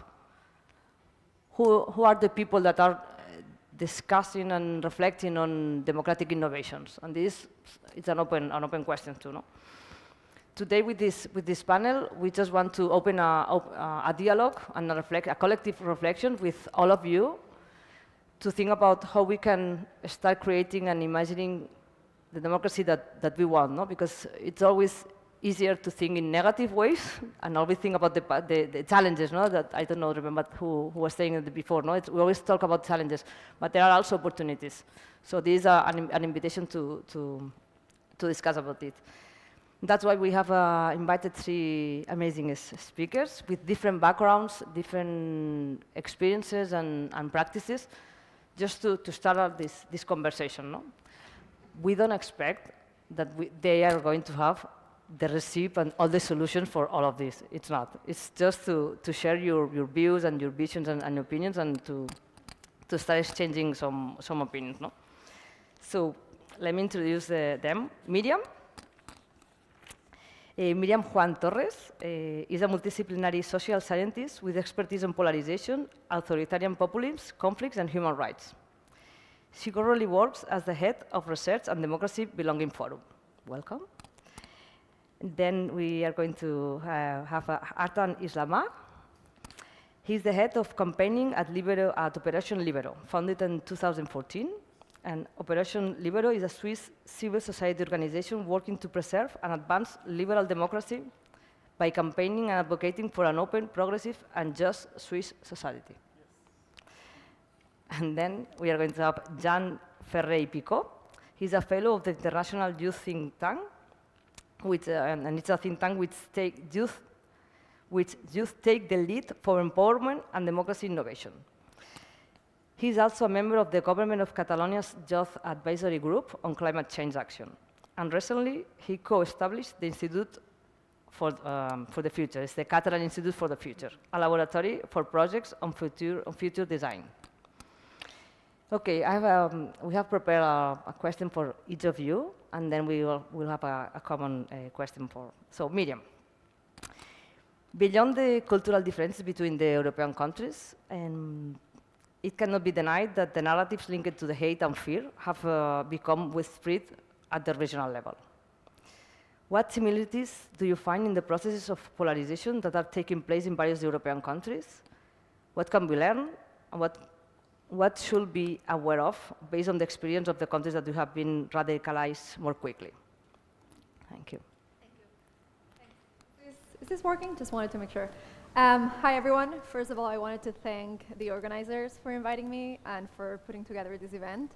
I also want to recognize that we all had lunch very recently, and it's kind of hard to have a session and a panel and listen to people for an hour and a half, talk about democracy, right, as we are digesting.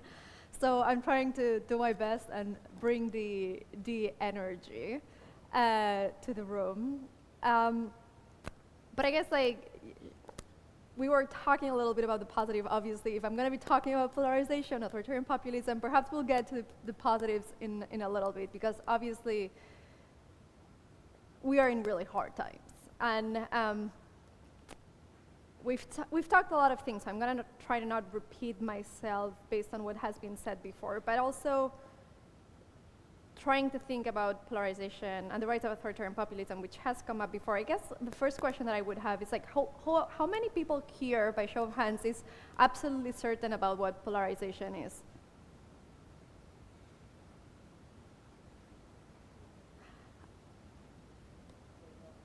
One?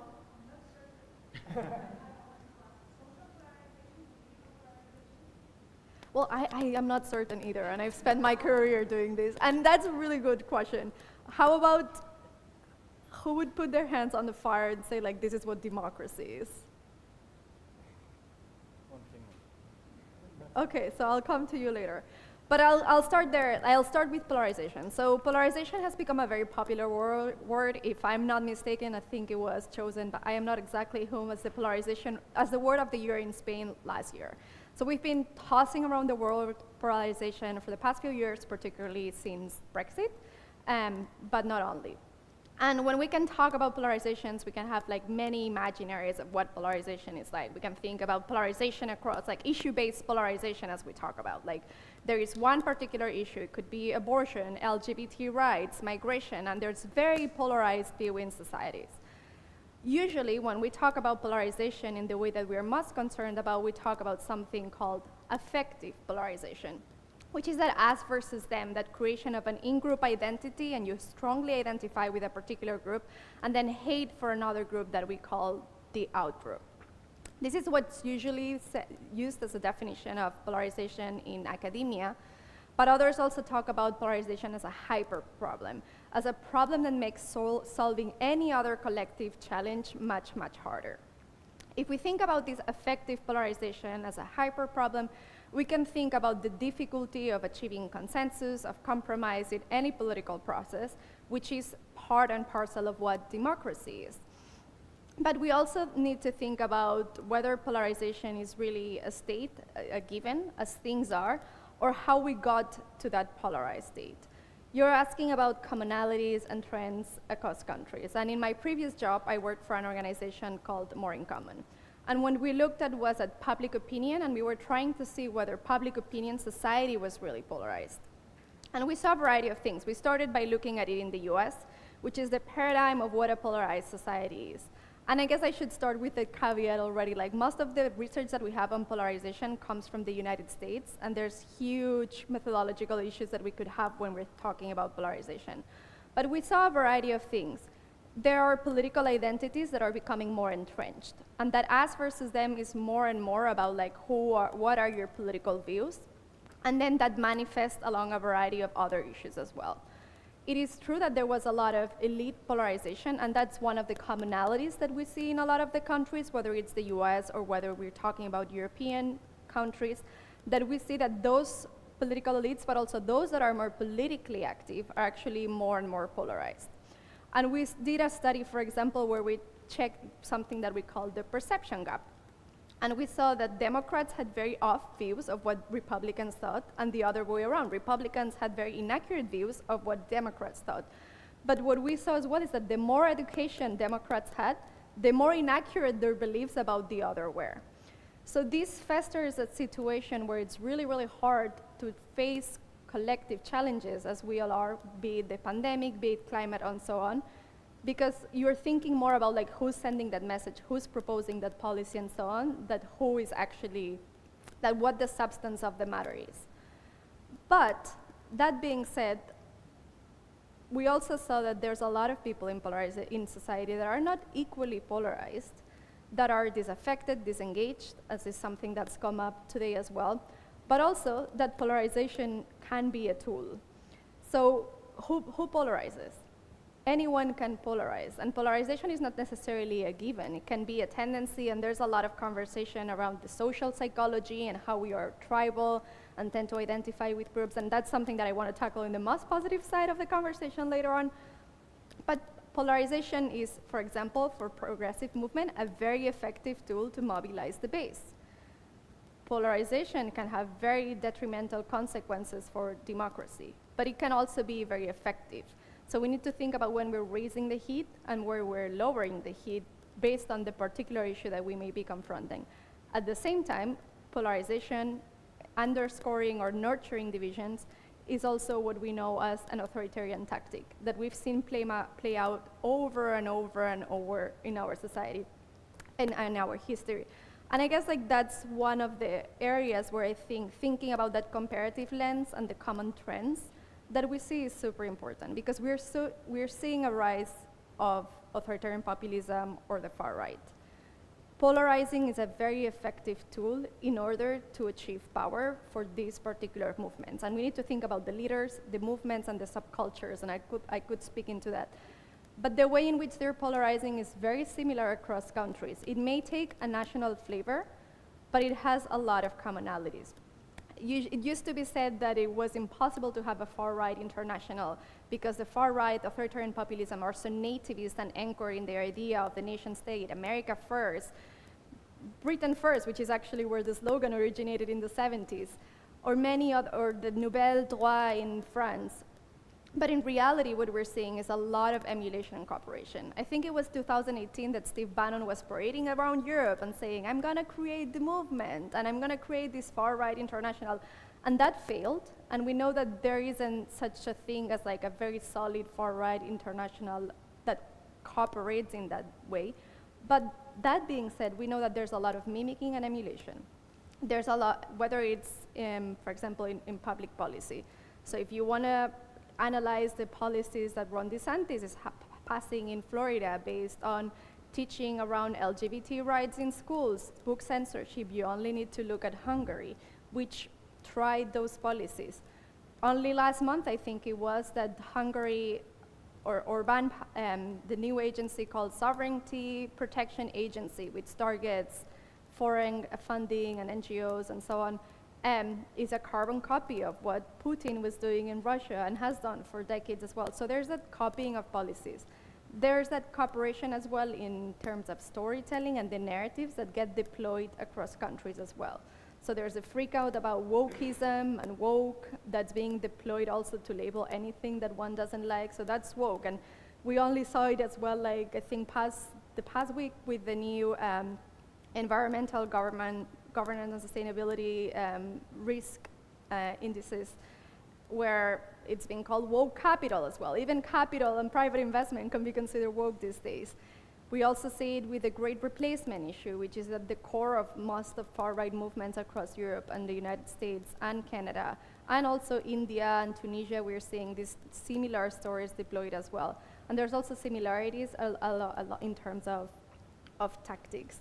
So, I mean, there's a lot to cover. I think I'm probably over time. I'm not sure how I'm doing. But yeah, I'll leave it here for now, and we can get back to some of this later. I'm taking your message and I think it's going to be perfect to pass the floor to Artan about that polarization could be a tool to mobilize the bases and mobilize people, no? And I think it's perfect for Artan to explain a little bit more about the Operation Libero that has been characterized by the use of innovative and disruptive techniques to in the fight of against the right wings and populist narratives, no? But also for creating a strong community of people, no? So we are really curious to understand exactly how is the process right now, no, after 10 years, and maybe what are the lessons learned and how have been the work of this community and the impact that you have had, no? Because it was an amazing, some of the results of this Operation Libero. So thanks for sharing. Can you hear me? Is that good? Good. Thank you as well for the invitation. Thanks for being on this panel. So I'll just walk you guys through what Operation Libero does, how we are set up, and what our work really is. So as Ty already said, we were founded in 2014.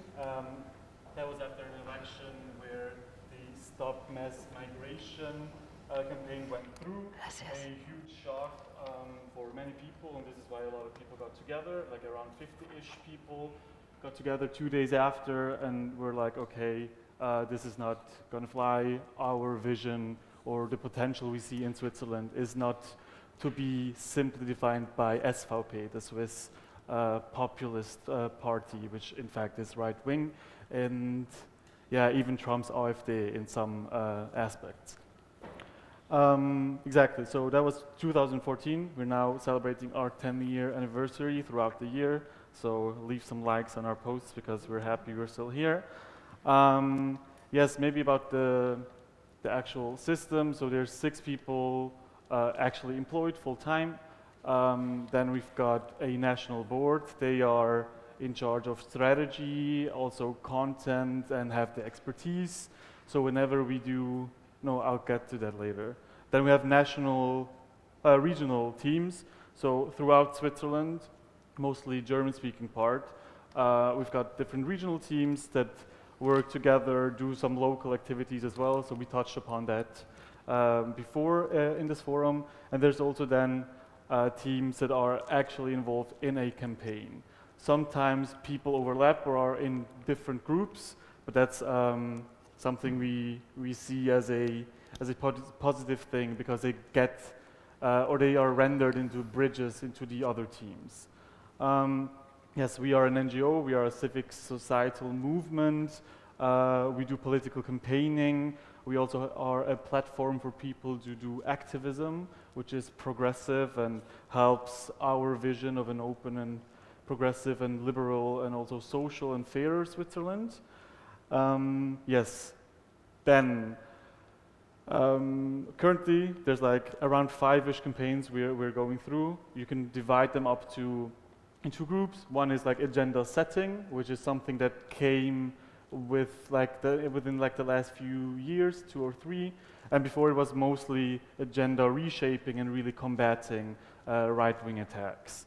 So with the agenda setting, we now got 2 initiatives. Initiatives in Switzerland are proposals that then go through Parliament after you've signed 100,000, after 100,000 people have signed on your proposal. Technically super democratic, direct democratic tool. Really happy to have that in order to like get things moving.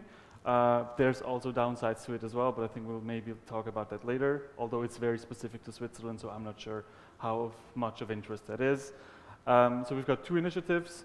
One is already launched, that's Demokratieinitiative, so Initiative for Democracy. There we look at naturalization. The naturalization process in Switzerland is really up to each municipality and canton, so it's really divided up to these 26 cantons. We want a national, more fair way of naturalizing people. The amount of time should be lowered. Now it's 10 years, you have to be in the same municipality.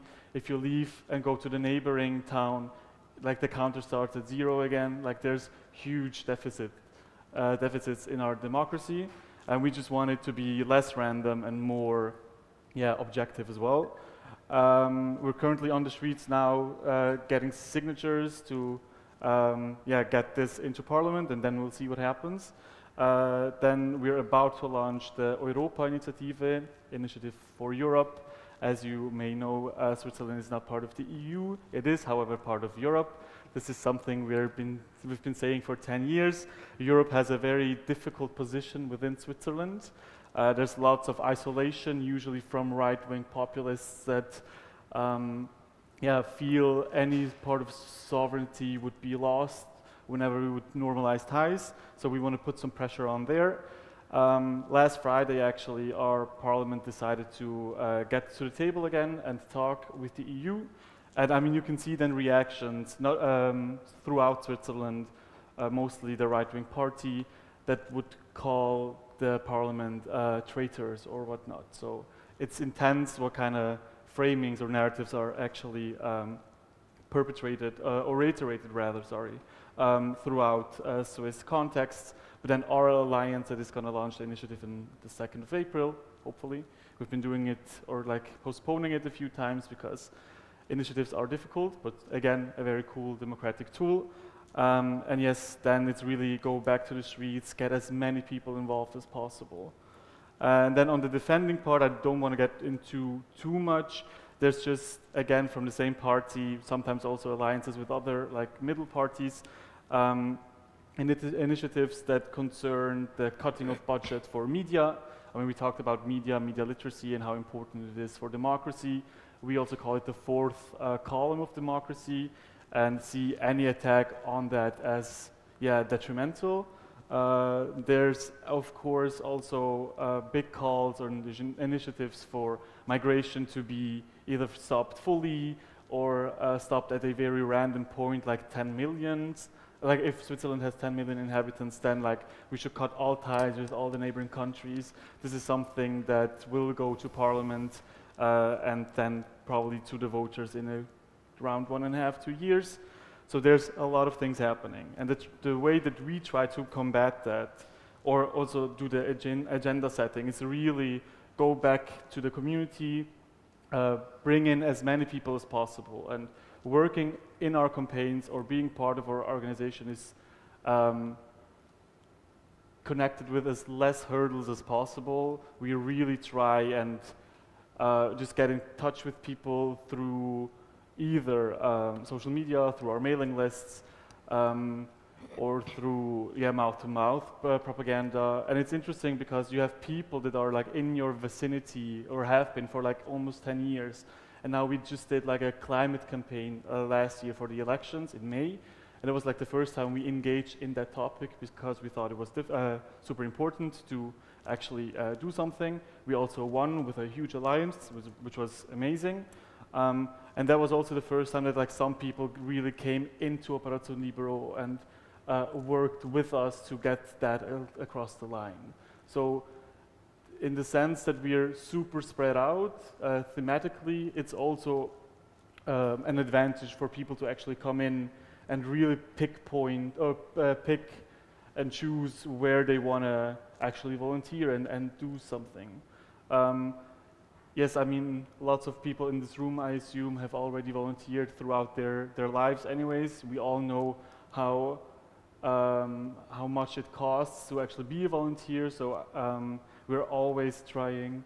And yeah, going through different systems in the sense of how do we get people to come in. And one major issue that we found was actually advantageous in getting people into Operazione Libero is just going with what we know best, which is like doing big bangs. Like we go to the public space, either very big like posters, do actions and stunts that are of course in line with our framing. Our framing sessions are usually the longest, and then we go through what kind of stunts can we do in order to really have the public eye and also the civic eye onto our actions and our political proposals. And then I close. I think I also am a bit over time. That one thing is important. We usually always are in contact with the community at large as well. We're community-based and funded. Like there's no big donors. Usually most of the donations come in from like 50 to 100 francs. It's about the same in euros. So it's interesting that we have this mirroring of, okay, you do this job, you make it big, you can fundraise this, and then it's usually cyclical. Like we present an idea to our community, they usually like it, also sometimes get involved and think, okay, this is where I want to intervene as well, and then we just continue throughout. Then election campaigns usually last like 3 months-ish, so that's easy. You've got everybody's attention, nationwide, on that election. And then with our initiatives, we've seen that that's much more difficult because those are 18 months. You have to really get into thinking, okay, what could be a peak? How do we keep people interested? How do we get human forces onto the streets to not just get the signatures, because that's important for them to actually do something in Parliament, but also just inform the public, because lots of our work is also just combating disinformation, which we've also touched upon before. Yes, I hope this answers most of your questions. Yeah, a lot. And don't worry about the time. We just started on time, so we have plenty of time and so on. And if not, I will let you know. I prefer to have take your time to explain the things, and it's better sometimes to explain less things with more time, because otherwise we're always like running, no? So far, we are good. Good. So maybe now that we were listening to Miriam about all this research and about all this experience and really huge experience on polarization and maybe the past with art, and to have like concrete examples, no, how to work on polarization, on disinformation, and activate, no, the citizens for a cause, no, and so on. Now it's I think it's perfect moment to introduce to Jan and to think about, because sometimes. And I'm coming from human rights sector too, and democracy and so on. Sometimes we are always in this defend mode, always defending our rights, defending a cause, defending something, no? And sometimes we don't have the time for the urgency, no, of the problems, to think about, okay, maybe we can start being prepared of what's coming in 10 years, in 15, in 20, no? And it's like, and sometimes we don't have the time, the resources, and the skills. Because it's not an easy thing to think about the future. That's why it's like, okay, let's have your experience and your work, no, on how to work on this designing futures, no, and also how do you think that this can help stressing democratic values with in young people and reframe, no, all these democratic conversations and work that we are trying to do. So. I think the answer is complex, and I don't want to miss any points. But let me start by improvising now. That's perfect. No, because there are like a couple of things that came to my mind in the last few minutes, and I don't want to miss on them. The first one is, it's very interesting that you come from human rights, because I come from futures design and dive into human rights later. And whereas, as I understand, your experience is a bit the opposite, right? Coming from this fight on human rights and then feeling the need to go beyond this immediacy or this reactiveness. So I think it's very beautiful that through different paths, you can understand or feel that you have the same needs. And we can merge and find ways to complement each other and create new paths forwards. And another thing I didn't want to miss is that I rejected to have one of those bottles because they are difficult to recycle as fuck.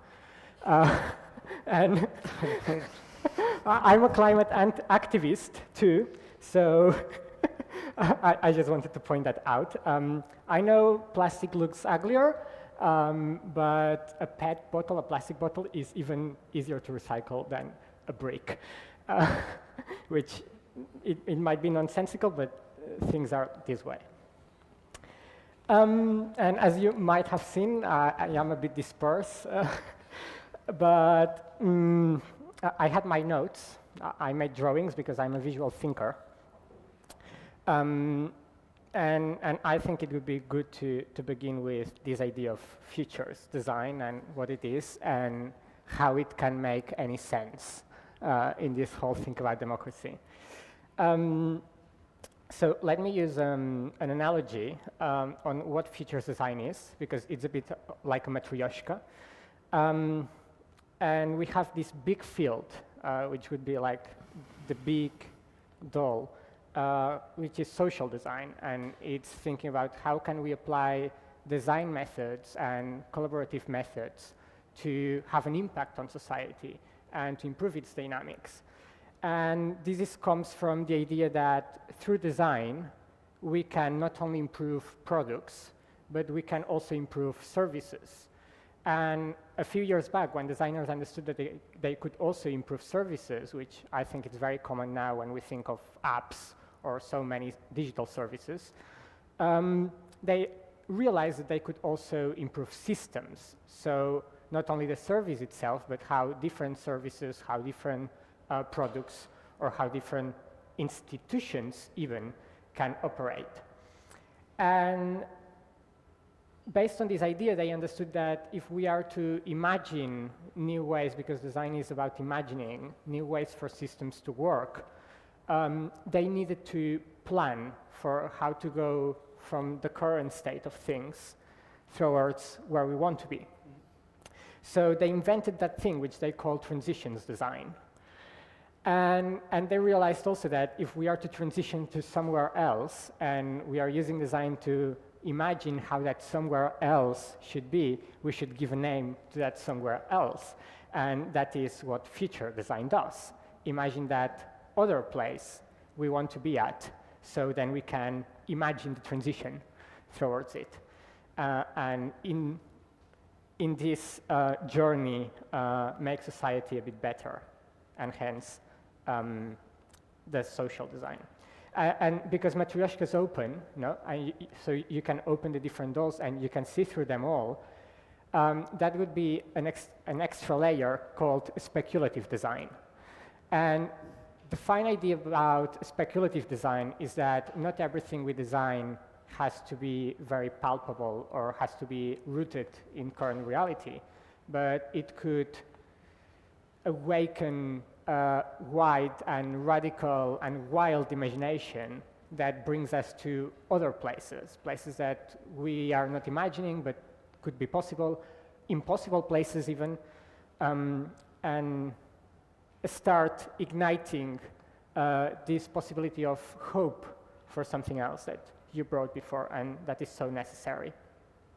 So in a sense, when we talk about features design, we are talking about some lighthouses on saying, okay, this is the coast, so this is what we envision, and this is where we could be going. Of course, we don't want to go towards the lighthouse directly, and here it comes polarization, which I think plays a crucial role in defining where the lighthouse is and how we go there.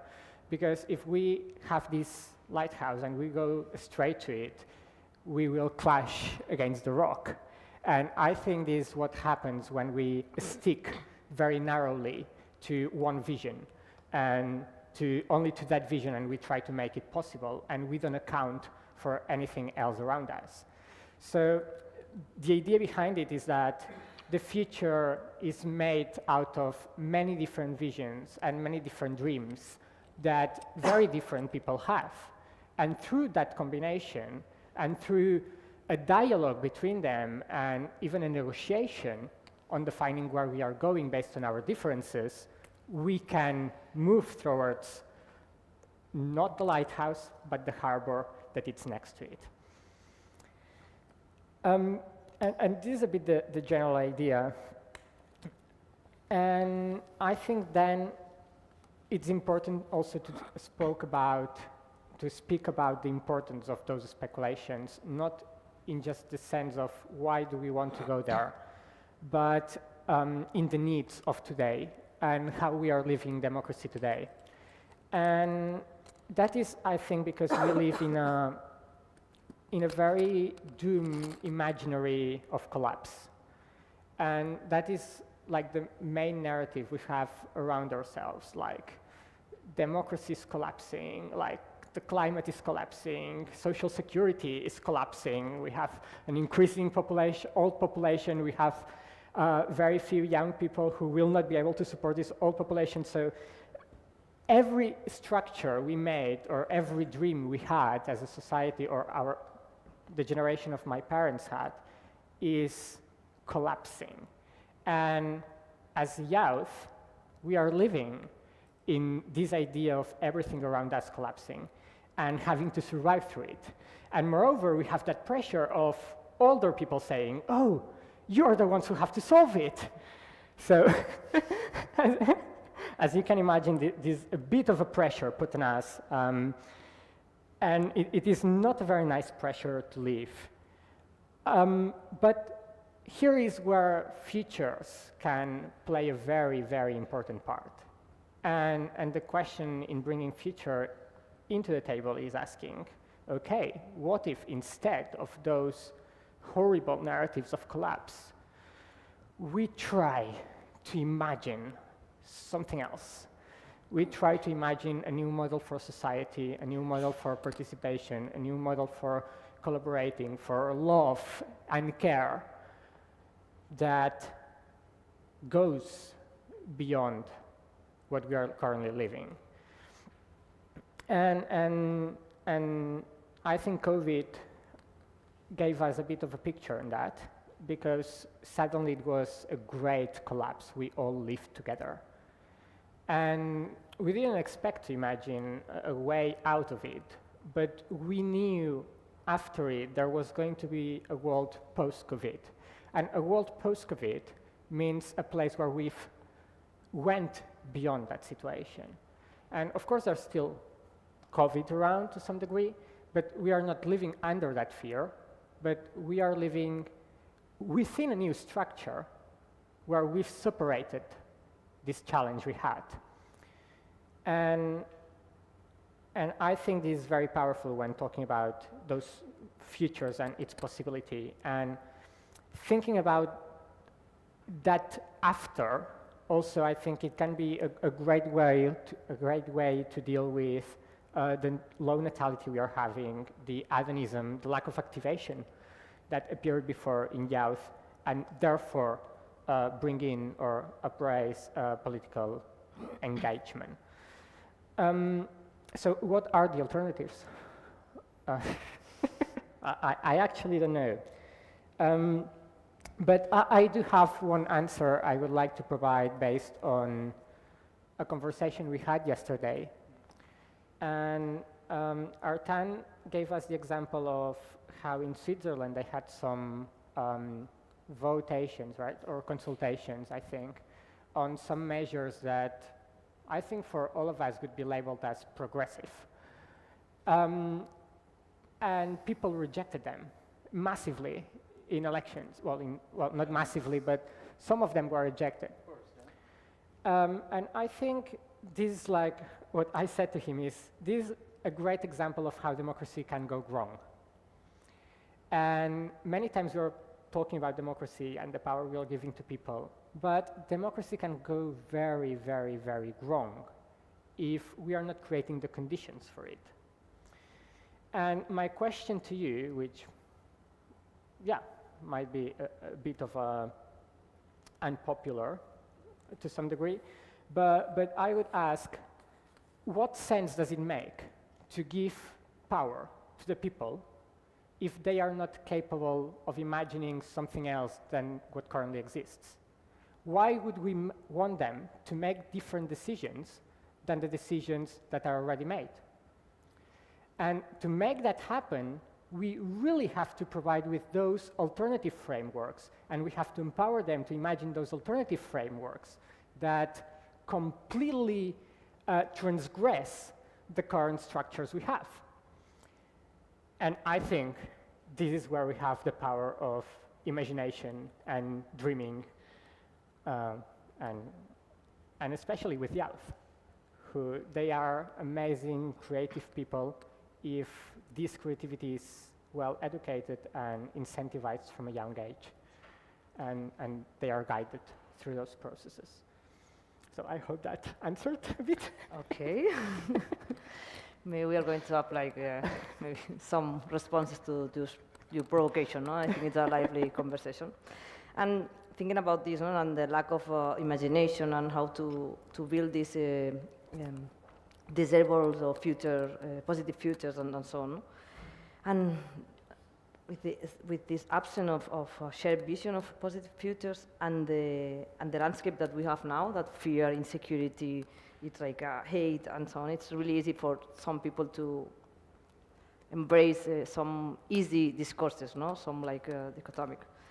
So how do you think that democratic frameworks and values centers of hope and illusion can be generated? And it could seem a little bit naive question, and I think it's not. It's quite hard question. So just sharing a little bit of what your thought and your opinions on this. If you want to start, Miriam. I'll go first. Okay. I'm also reflecting on a lot of things that have been mentioned throughout the panel already. And I really like the idea of the lighthouse. But as you were saying, I think there's an element of like we all go again, like we go to the lighthouse, we can crash on it. There's also the reality that like what the future should look like, there's definitely no agreement on it, right? Some may deem those progressive measures that maybe were put into the ballot like as good opportunities. Some others will consider them appalling and a rupture in traditional mores and values, right? So we have no shared imaginary of what the future of Europe should be like, what the future of Spain should be like, whatever the level we are, like there's this crisis of imaginary, of knowing that we are maybe in an interregnum, in that period of transition, like some things are rupturing, and yet I'm not sure we can go back and we cannot agree on what the future would be. And you were mentioning the doom imaginary of collapse. And I think there's a lot of reasons to be fearful, and there's a lot of reasons to feel the anger, and there's a lot of reasons to be scared. From the vast amounts of inequality that we're facing, the cost of living crisis, inflation, the levels of child poverty in Spain, in the UK, across Europe, to the fact that the Mediterranean is the deadliest migratory route in the world, with the thousands and thousands of people that are dying, and the response of the European Union. You didn't even need the far right to capture the institutions, because you have like a consensus now where the migratory policy of the European Union is to securitize, externalize, make agreements with authoritarian regimes so that like brown, black, people who are not white don't set foot on this country. And there is reason to be fearful, right? Like if we think about like, I think that for some time we've been tiptoeing, or like it's not so bad, or like there's niche and so on, and then like many people were surprised was it January, when Corrective broke the news of that meeting of the Alternative for Deutschland and others in Germany, speaking not only of like how they will combat immigration, but like how they will re-immigrate non-integrated German citizens. That is, let's keep Europe wide, right? Like there is a lot of reasons to be scared. I think there's reasons to be scared for all. So acknowledging that, and then acknowledging the reality as well that like anxiety, fear, disgust are very powerful emotions. And even when the threat is not real, and there are many real threats, you can create symbolic threats. And that's what authoritarian populists are banking on and doing very, very successfully. So you just need to make a group feel like you are, like, and that's what I was referring to as the us versus them, or the polarization, like you belong to this group and you are under threat, and I will protect you, and I will provide answers, and I will go back to what we knew, and I will provide safety. The threat perception that can be nurtured, can be exploited.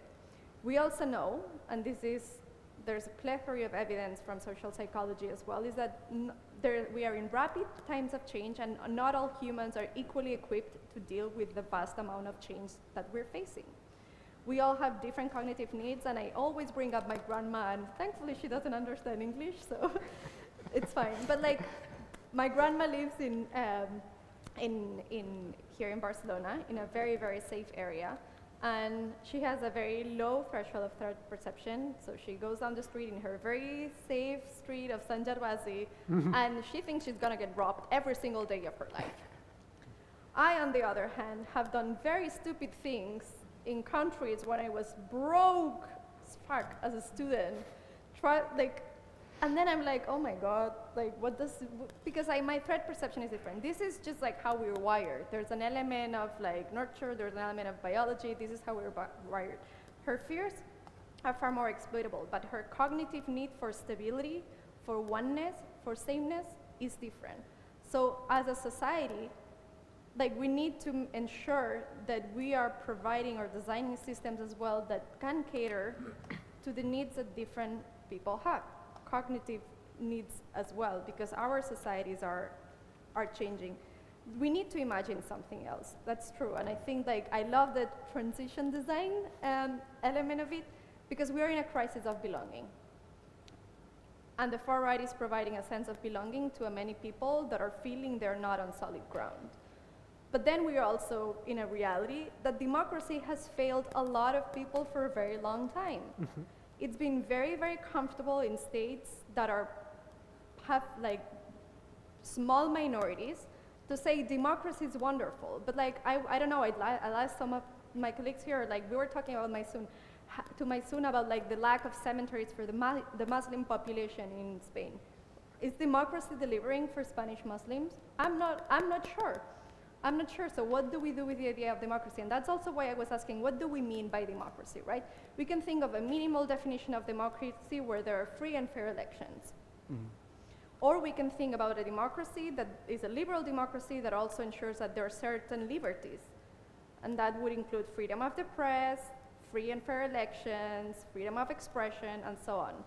And that could be enough, but then what do we do with situations like Hungary, where there's majoritarianism and there's a very strong majority of the population that in free and fair elections supports an authoritarian populist that says, I don't believe in liberal democracy, I believe in Christian democracy or a liberal democracy. And of course, like, there's a control of the press now, there's like a monopoly in the press, persecution of the opposition, a very slow degradation of democratic institutions that are in the first place, they were already failing a lot of people, right? I worked, as I was saying, at the Othering and Belonging Institute, and we focus on structural marginality. And the institute used to be called the Has Institute, and we went through a rebrand, and we were going to call it the Belonging Institute. But people from marginalized communities were like, no, you need to keep the word othering in the name of your institute. Because we can think of like individual prejudice, but we live in systems that perpetuate and have this embedded inequality within them. So you need to keep the othering, but also we need to think about belonging. And that's the other element that I wanted to do that. It is completely true that we have a crisis of imagination. And I will be the first one to say that I really deeply struggle a lot of the time to think like, how do we get out of this, or how do we create something new? And with the rise of authoritarian populism, I struggle. But then I was talking to someone the other day and they were like, things are gonna get worse. Things are gonna get really, really, really bad. And if we look across the world, like, the elections in Russia are not real elections. Modi is gonna win with overwhelming support. There's 200 million Muslims in India that are persecuted. Brazil, we don't know how it'll go. Europe, in the European Parliament elections, the far right is going to be third force. God knows what will happen in France in the next elections. The AfD has surpassed like what was thought of as like the 15% threshold in support. It's 20% or more. I don't even know what the UK is like, and I've lived there many, many years, and I look at it in absolute dismay. Things are gonna get bad, really, really bad, and are gonna get, like, we're not all gonna be equally impacted by it. I'm a white woman in an urban city that does well professionally, like, but at the same time, maybe what this is gonna do is purge. It's maybe like, I hope there's gonna be a backlash to the backlash, but at the same time, we also need that imaginary of what is different, and that's what belonging can provide us. Because it's not enough to say that we promote diversity. It's not enough to say that we will promote free and fair elections. But we want belonging. But what is belonging? It sounds nice. It's like feeling of, is it a subjective feeling? And that's something that we work at the Institute, and we're trying to like workshop it and collaborate with others as well. Belonging as something that includes, yes, inclusion and a seat at the table. Belonging something that provides connection. Belonging as something that provides visibility, that recognition that everyone has.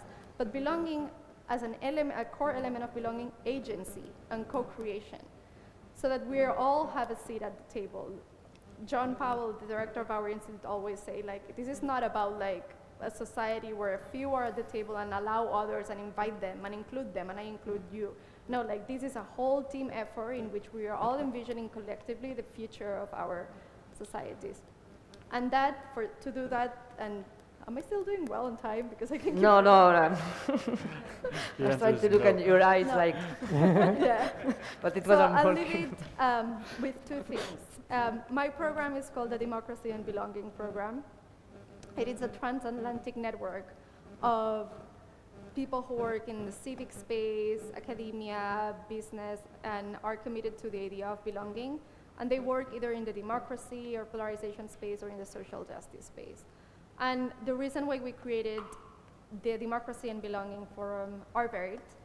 Part of it is because we know that there's this loose infrastructure on the far right that shares experiences, that collaborates, and we want to provide a convening space for people to also share their experiences and connect.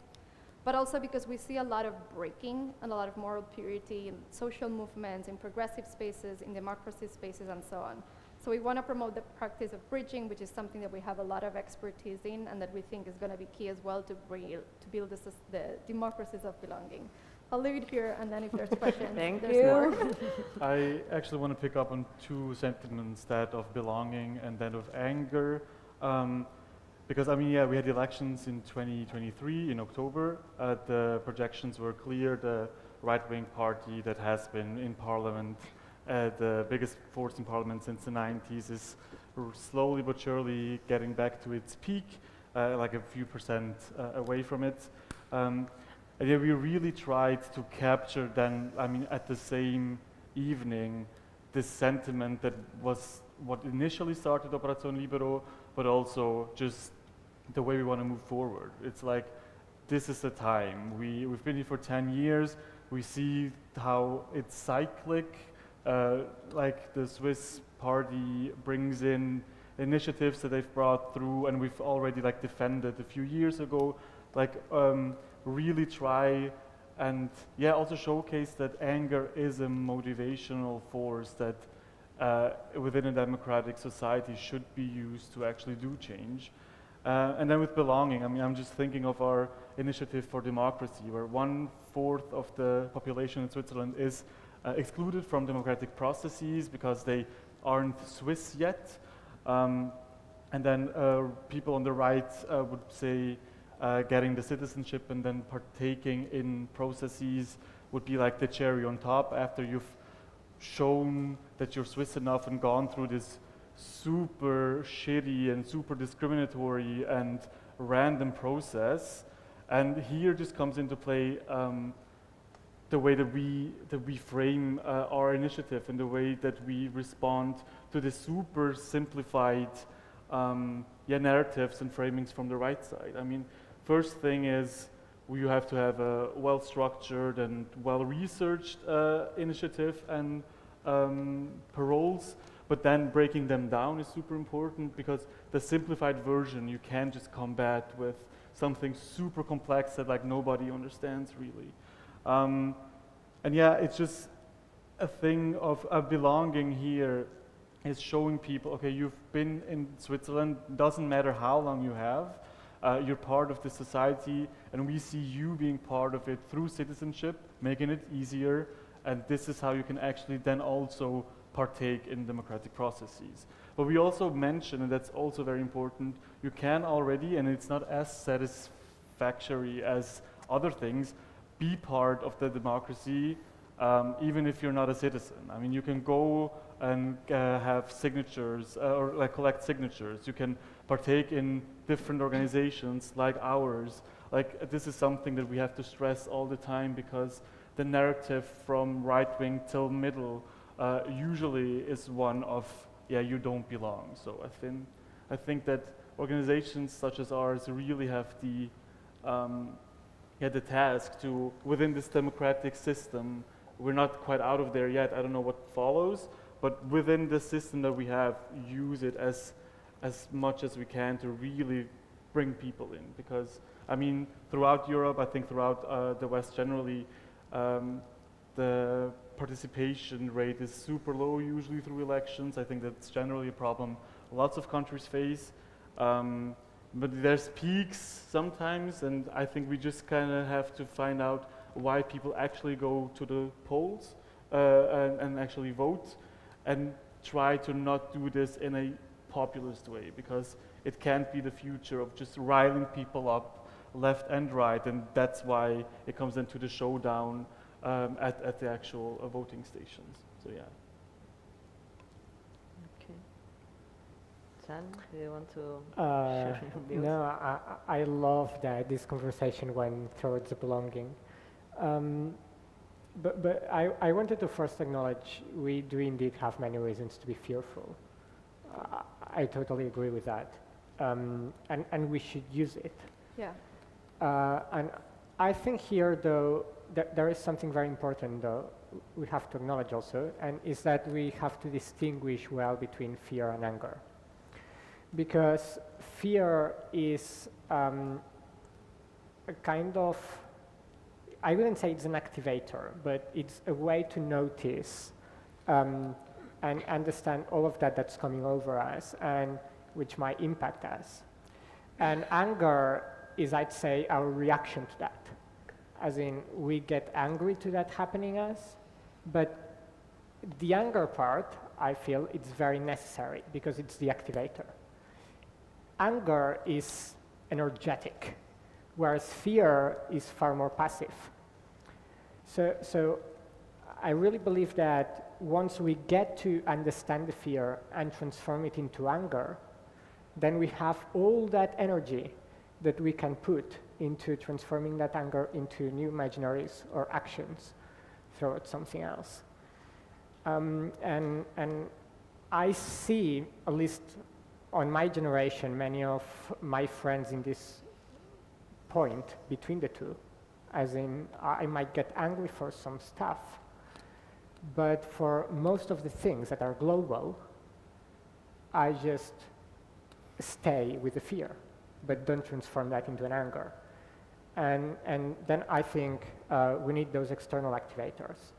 And part of the external activators, and one thing that you just mentioned, and I think it also goes back to, I'm not sure if the last or the panel before us or the first one in the morning,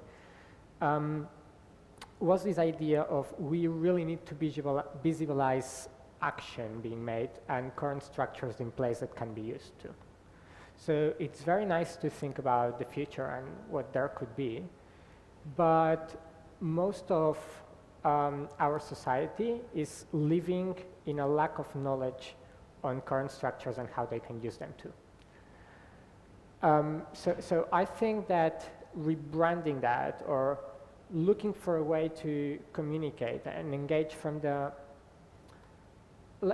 let's find a comparison with the private sector, and that is service companies like Google, like Apple, like Microsoft, Meta. They are extremely good at letting us know what services they are doing for us, or at least what services they want us to know they are doing for us. Whereas the administration is not nearly as good. But they are providing so many more services that are so far more important. And I think that perhaps highlighting that or learning to communicate that is also a step, framing it within the whole transitions thing, towards allowing people to participate in different ways and care for things.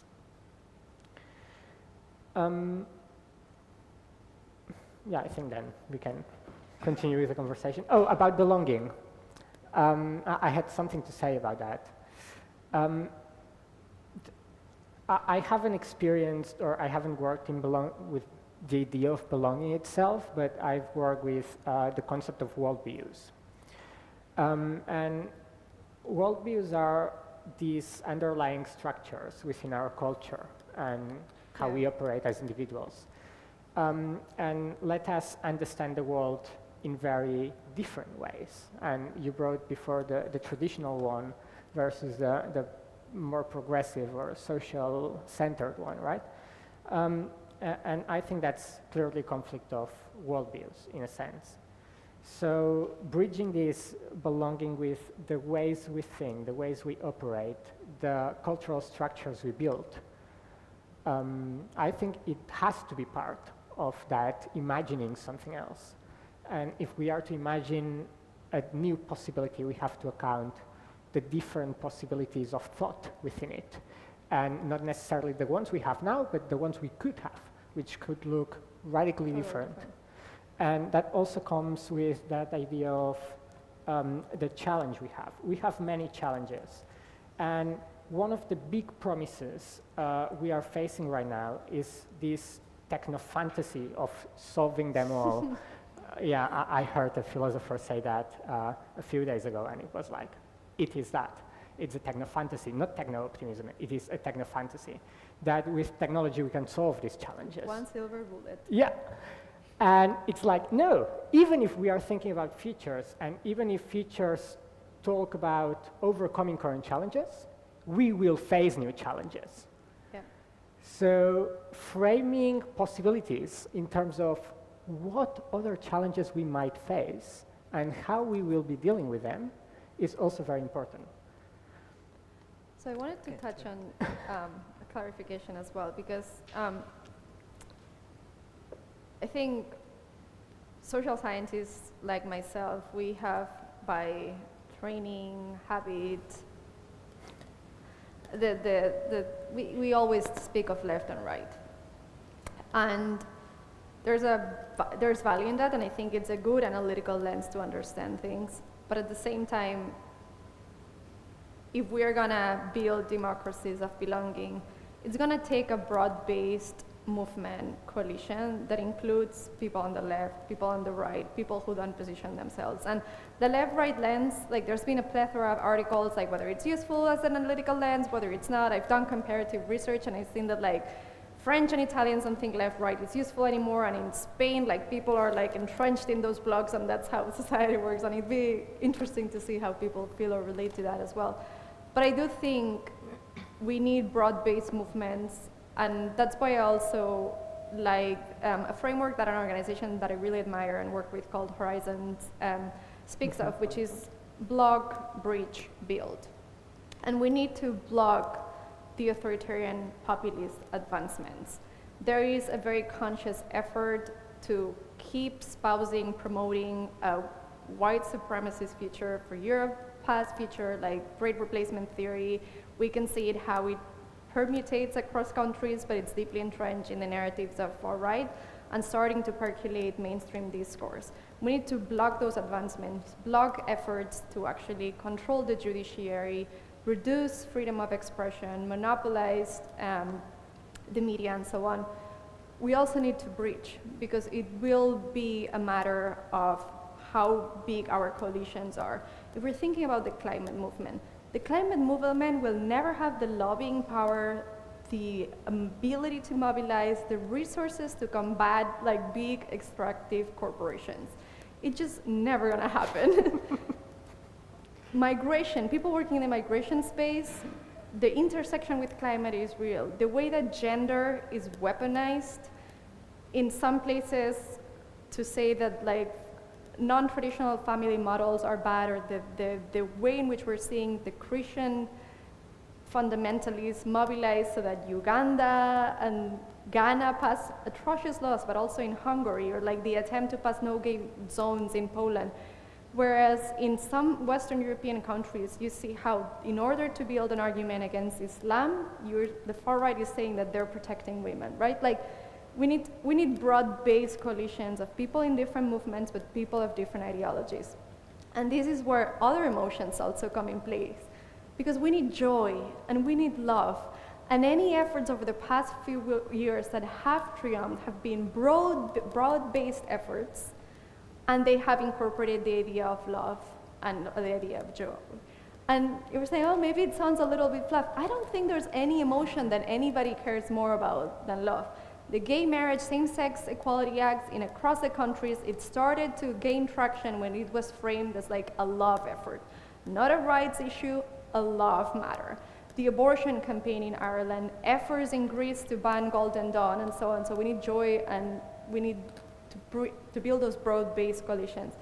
And we also need to build. We need to build something, future thinking, like democracy of belonging, and one where there is a collective liberation and collective future. And that includes progressives, conservatives, that includes people who have voted for the far right, and includes many, many others. So I think like those points were worth mentioning too.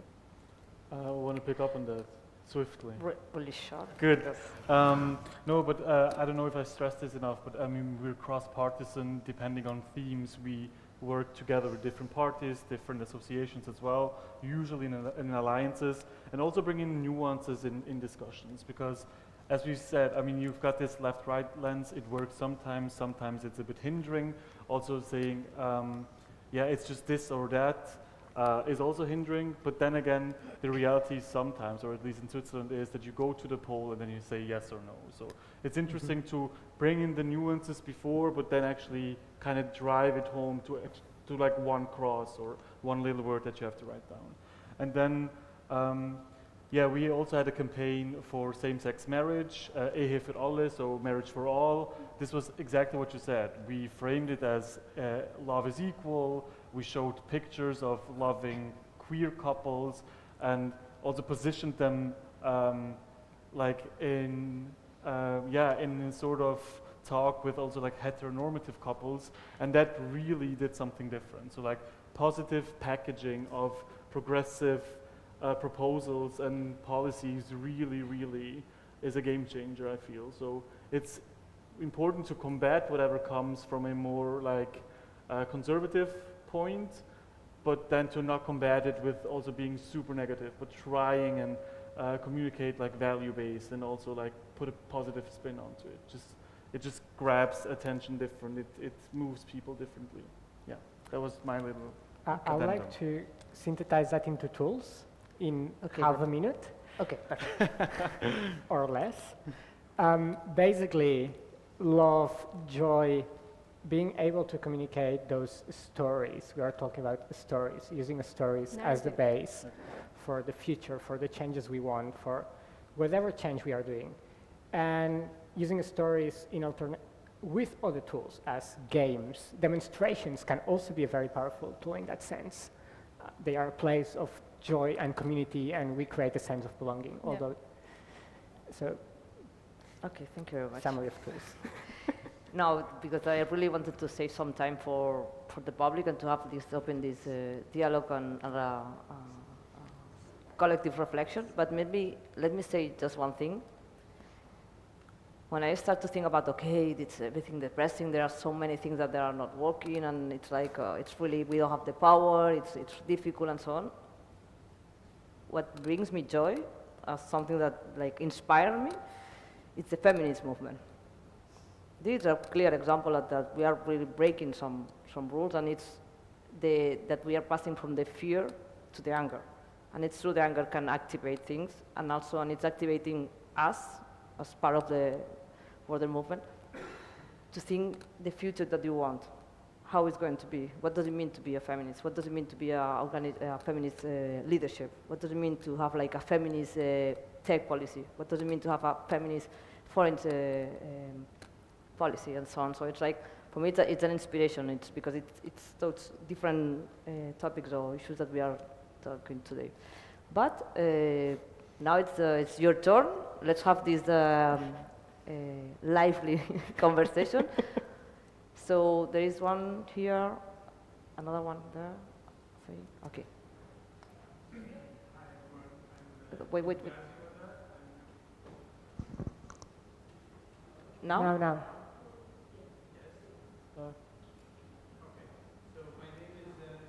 No, it's not working. It's important for the people that are in the streaming that can listen the questions. Vale, yeah. Yes. Perdona. My name is Tien Gazioda. I'm the development director at the D-Hub now. And I won't speak about the D-Hub. I wanted to say that I agree with a lot of the things that have been raised, especially in the last part. It resonates quite a bit. But I would take issue with 3 points. Not disagree, but take issue with. First point, Hungary.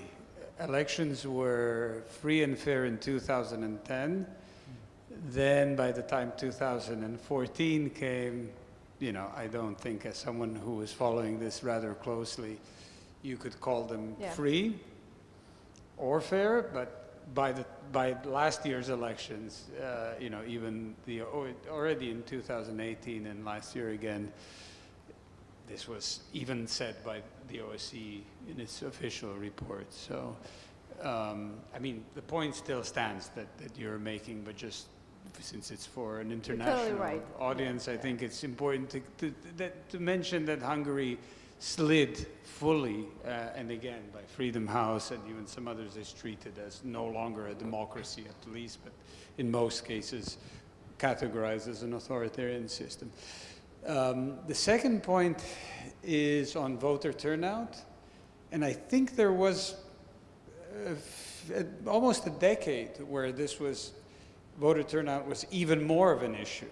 I mean, that's when there was lots of talk and discussion about apathy in general. I would say lately there is oscillation, you know, voter turnout wasn't great, I don't know, in Indonesia a few days ago, but voter turnout in Poland was big and Brazil was big, you know, so it's a much more complex story.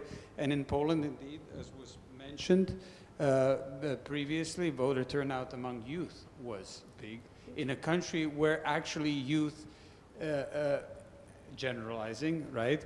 But there was research that, you know, large segments of youth held conservative nationalist values. Now we see this new rift within youth, and the youngest of the youth, women becoming feminist, men becoming, you know, or large segments of young men, young boys going into Andrew Tate, toxic masculinity, and a growing wedge, basically, which I think is very worrying from a polarization perspective and from a future perspective as well.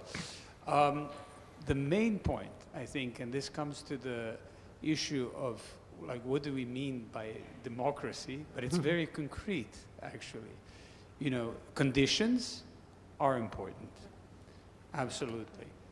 But do we actually believe in citizens? Do we trust citizens? So in the earlier session, it was like, as a part of democracy, citizens should have some level of healthy mistrust of authority. But do those authorities actually trust citizens? And do we trust citizens? The founding fathers in the US didn't really trust citizens. This is why representative democracy was introduced. You know, let's go a level deeper. They wanted citizens to, or a segment of citizens at the time later, all citizens to participate in the process later, like 60s, right? But they didn't actually trust citizens. Yeah. So, and I think that at the core of democracy, beyond the other things that were already mentioned as definitional issues, one should add, at least as aspirational, a trust in citizens. But it does relate to conditions. Of course, if you know, we're speaking about, I don't know, I don't want to generalize now, but like some exposure 8 hours to TikTok, maybe that's not a great thing, right? I mean, it's not a bad thing either in and of itself, but there are somehow conditions need to be created. I don't think it's education, of course, is a good thing. I don't think you need to be educated, but you need to be informed, and there needs to be a process. Last concrete example, Ireland. Ireland, a decade ago or so, right, was called for its success in democracy with a progressive outcome in terms of equal marriage and later reproductive rights, right? Like there was this whole, how was it done? There was a process, a long process that involved the parliament, that involved first a citizen assembly that was done in a very well-designed way, and then the referendum. Not in reverse, we do a spectacle and then we polarize and then we have Brexit and then we have yes or no situation. The same person, the same citizen, the same human can act in one way under one conditions and in another way in different conditions. And this is perhaps, and even in the Irish case, right, just now, you had a quite different process that was more quicker, more driven by the political parties and elites, no citizen assembly, and the outcome that you had, which is conservative, not progressive. And I do agree, by the way, that, you know, NGOs, last point, civil society groups can be progressive and, you know, do whatever they want, use different tactics in achieving a specific goal. But we might have reached a point in the struggle for democracy that we do need this big umbrella approach. And that does imply that it's not just the end goal might not be progressive values, which will be defined or constricted to a certain group of people that think the same way. We might share those views, we might not. It has to be this big umbrella approach. Yeah. And if it's the big umbrella approach, it includes some people that are conservative but believe in democracy. Right? That some people that are in the center but believe in democracy. I'm done. Thank you. Thank you. Maybe we can pick up some questions, and I will ask you, we have time, but maybe if you can have your intervention a little bit more brief, it would be much better. Thank you. It's just really brief. No, don't worry. No, but, well, first of all, thank you for your opinions and everything you've shared with us. I think it's really enriching for all of us. But one question that remains in my brain is, whenever we want to create new forms of creating bridges between all kind of critical thought and the desire of creating something better in the future and stuff, we always, this path leads to the question that in that future, we need to remind ourselves that those who are against that future are also part of it and part of societies. And as you were saying, Miriam, before, I find it quite difficult to have in mind a context where they feel involved and part of this this new space in this kind of democracy or this narrative, because they don't feel part of it from the very beginning. So how,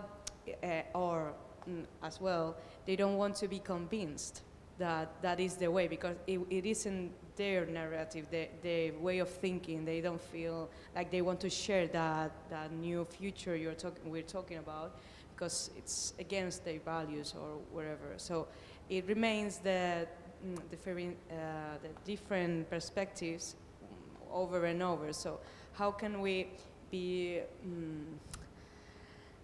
part of a whole new model when that whole includes part of people that don't want to be part of it? I don't know if Yeah. I mean a mess, but I find it quite difficult. So if you can share with us your opinions on that, it will be really helpful. Thank you. Very well. Okay, maybe we take that one, and no, it's yes. Okay, I'm Urban Strandberg, the co-founder and director of the International Youth Think Tank. So thank you for a very, very lively, very inspiring panel discussion. I have two reflections. The way you're talking about polarization is without a doubt detrimental for social cohesion, interpersonal trust, and eventually, I guess, institutional trust. So it's really, really serious problem. But I wonder if there is another, in a way, even more serious problem, and that is about disrespectful political behavior. I mean, when the losing party in the election is not accepting the result from the election, that is to disrespect the political order. And I think that is, well, that is something that we are, well, witnessing in different places of the world. And another version of not respecting the turnout, I mean the result from the election, is when the governments are changing the basic rule of political order, you know, the rule of law, the civil rights. I mean, that's another way of changing the rules of the game. So I think, being a political scientist myself, I'm kind of quite scared when the powerful people are changing the rules of the game. And I think it's important to keep them apart. I mean, the social aspects and the social consequences of people being polarized, that is one really serious thing. But the very radical way of behaving when you are questioning the rules, when you're bending the rules, be it the rule of law or the civil rights, because you're on the losing side. So that was kind of a comment. Anyway, and for that, having said that, I'm one of those who are kind of quite skeptical that we have too quickly bended the definition of democracy. I mean, now today we are talking about a liberal democracy. We didn't do that formerly. I mean, we were assuming that democracy could function in the world with civil rights and the rule of law. And then we had democracy. But now, unfortunately, I think we have a spectrum of different kind of democracy definition. I think that is a slippery slope. It's easier for autocrats like Orban to maintain that he has a democracy, even though he haven't, I think. Anyway, so, and then I have a question. If this thing about fear and anger, which are really basic psychology dimensions, I mean, go to a psychologist, they know this is the primal thing. We couldn't escape them. I mean, they are in our spines. So if that is so important for our way of relating to one another, which is kind of paving the way for polarization, would we need would that mean that we would need different ways of understanding and studying and analyzing us ourselves? Would we need a different kind of political psychology or political sociology to really trying to understand and display for ourselves to understand how polarization is possible and the mechanism of polarization. Would that help, do you think, if we would specialize in social and behavioral science to understand the root causes of polarization? Okay, just let me check, because it's like we have 5 minutes, and I want to check if there are any other questions from any women, because we have a lot of men asking questions, and I think it's so. Just asking if you want to do it, just a quick one, just we can recap and they can answer. So there was one back there, I think. Huh? Who? Yeah. You did. Yeah. No. I cannot see. Ah, okay. Yes. Okay. There is. So we are going to pass the micro to the women's voice. Thank you.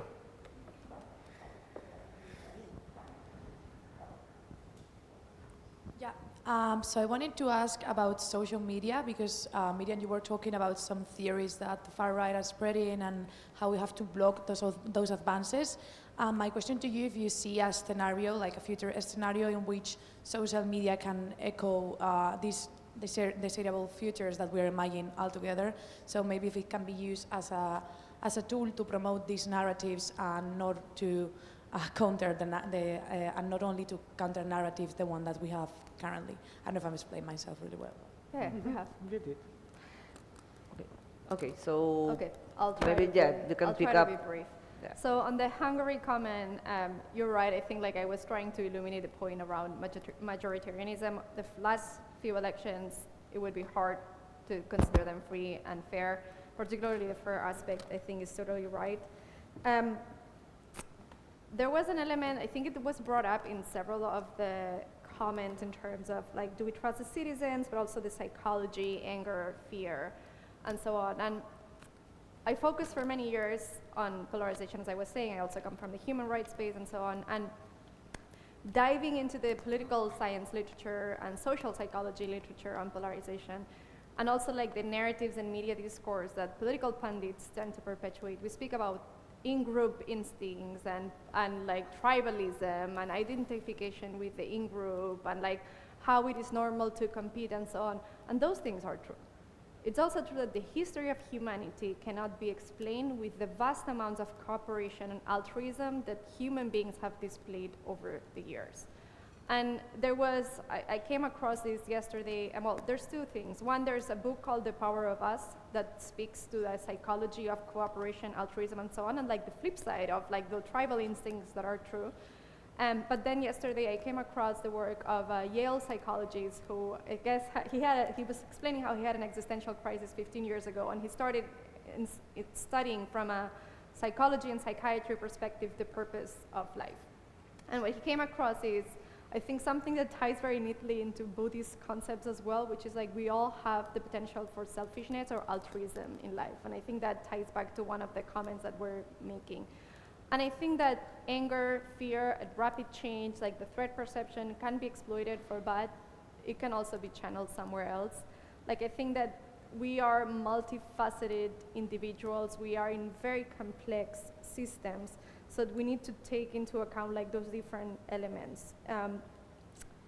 Bridging, there was a comment around bridging as well, and like how do others fit into this imaginary. And I think that there's a few things, bridging as a practice, and I cannot get into it and I'm already over time, but like it's not persuasion, and there's also a lot of misperception in how we think about the other. So that's an element of that, and bridging can help reduce the persuasion, but there's no end point. There's not an end society that we get to. It's gonna be a constant process, and I think that to the point of Ireland, I think that was there's interesting contrast between times when there's been an effort put into process, trust building, communication, and so on, and when it hasn't. Societies have changed. Many people of different views like have shifted, but also like have been part of a collective. It is possible, we've done it in the past. But it's a really good question, one that's difficult as well. And I think maybe as a role model, we could look at Mandela and what happened. Like obviously speaking of South Africa now, it's complicated because of where it is right now.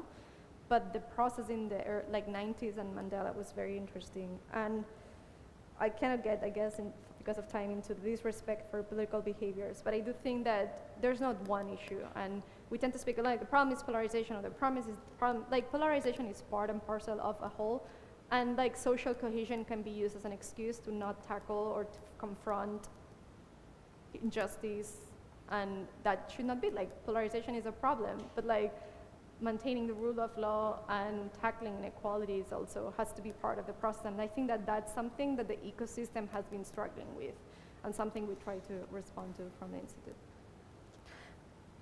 Any of you want to add anything else? You want to share anything else? I would have some thoughts. Yeah, some things. If you would be like about Orban, he was invited by the Swiss right-wing party last year in October, like a bit before in November, I think, after the elections, in order to hold a speech about democracy, which was interesting. That was like, then we channeled our own speech and kind of like contextualized Orban's way of having Hungary slip out of democracy from our point of view. That's just interesting that like these sort of things we try and then also like always counteract.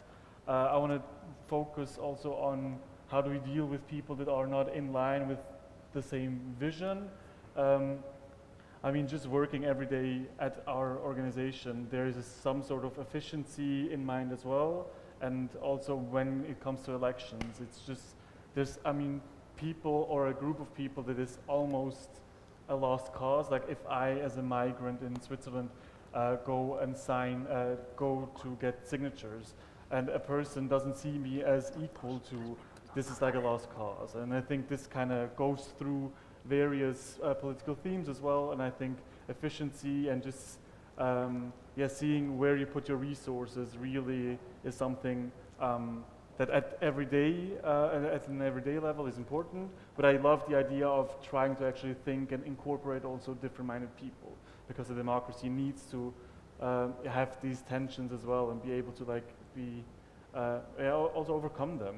And then social media, I mean, it's always this new technology, everything's going to be better, but I think just the way algorithms are set up, everybody's just in their own bubbles. Of course, there's some overlap sometimes. If I see what people post on Twitter on our account and what's on Insta and LinkedIn, it's like Twitter is a hellhole. Everybody hates whatever we do. X, oh sorry, I hope I don't get sued. And then Insta, still Insta, and LinkedIn, for example, is much more constructive. So I think we have like a bigger problem at hand there. But I love that there is potential to kind of bridge outside of the different bubbles. Yes, that was my last words. Okay. Jan, do you want to add anything? Yeah, I just wanted to answer to the social media because I thought it would be left an answer, but you kind of answer what I was going to say. And I think part of the imaginary of an alternative social media is to some degree going back to the origins of social media and how it worked before the algorithms, as they really replicated those social networks where the people you're in contact with are the very same people you're in contact in the real world. Or if there is new people, the contact is not decided by an algorithm, but because a friend brings you or connects you with someone else. And I think that helps control much more this discourse within that sphere. And regarding the polarization, I'd say it doesn't worry me. The only way disrespect does worry me, but in a way because it's part of this polarization in a way that it fits within this field of dehumanizing the other. So I think we can have very different views. We have polarized views, and as long as we don't dehumanize each other, we can have certainly some healthy conversations about it. But when we get into this respect, then it's when I think it's dangerous. But then the rule of law itself is not a worry for me, because I'd say we made up those rules, so why not discuss about them and challenge them? And that's something we should be able to do. Okay, thank you very much to the three of you and the public for your questions and reflections. We are out of time, so we are not going to have like a wrap up. and I think also it's going to be a little bit complex. But I'm completely sure that there is an open dialogue, and I think we are going to be discussing about these issues for the coming months and years and decades, I think, and just maybe to pay attention about, I really wanted to talk about joy and hope, and the anger and fear has consumed all the time. No? It's just a reflection that I wanted to share with all of you. And for the ones that are on streaming, we just want to thank you, because the streaming is going to finish now, because the next session is going to be offline, only for the people that are going to be present in the room, because the dynamization and the presentation doesn't allow to have the streaming. So thank you very much. We will share the videos and the summary and the next steps and with all of you. So thank you very much, and see you. Thank you.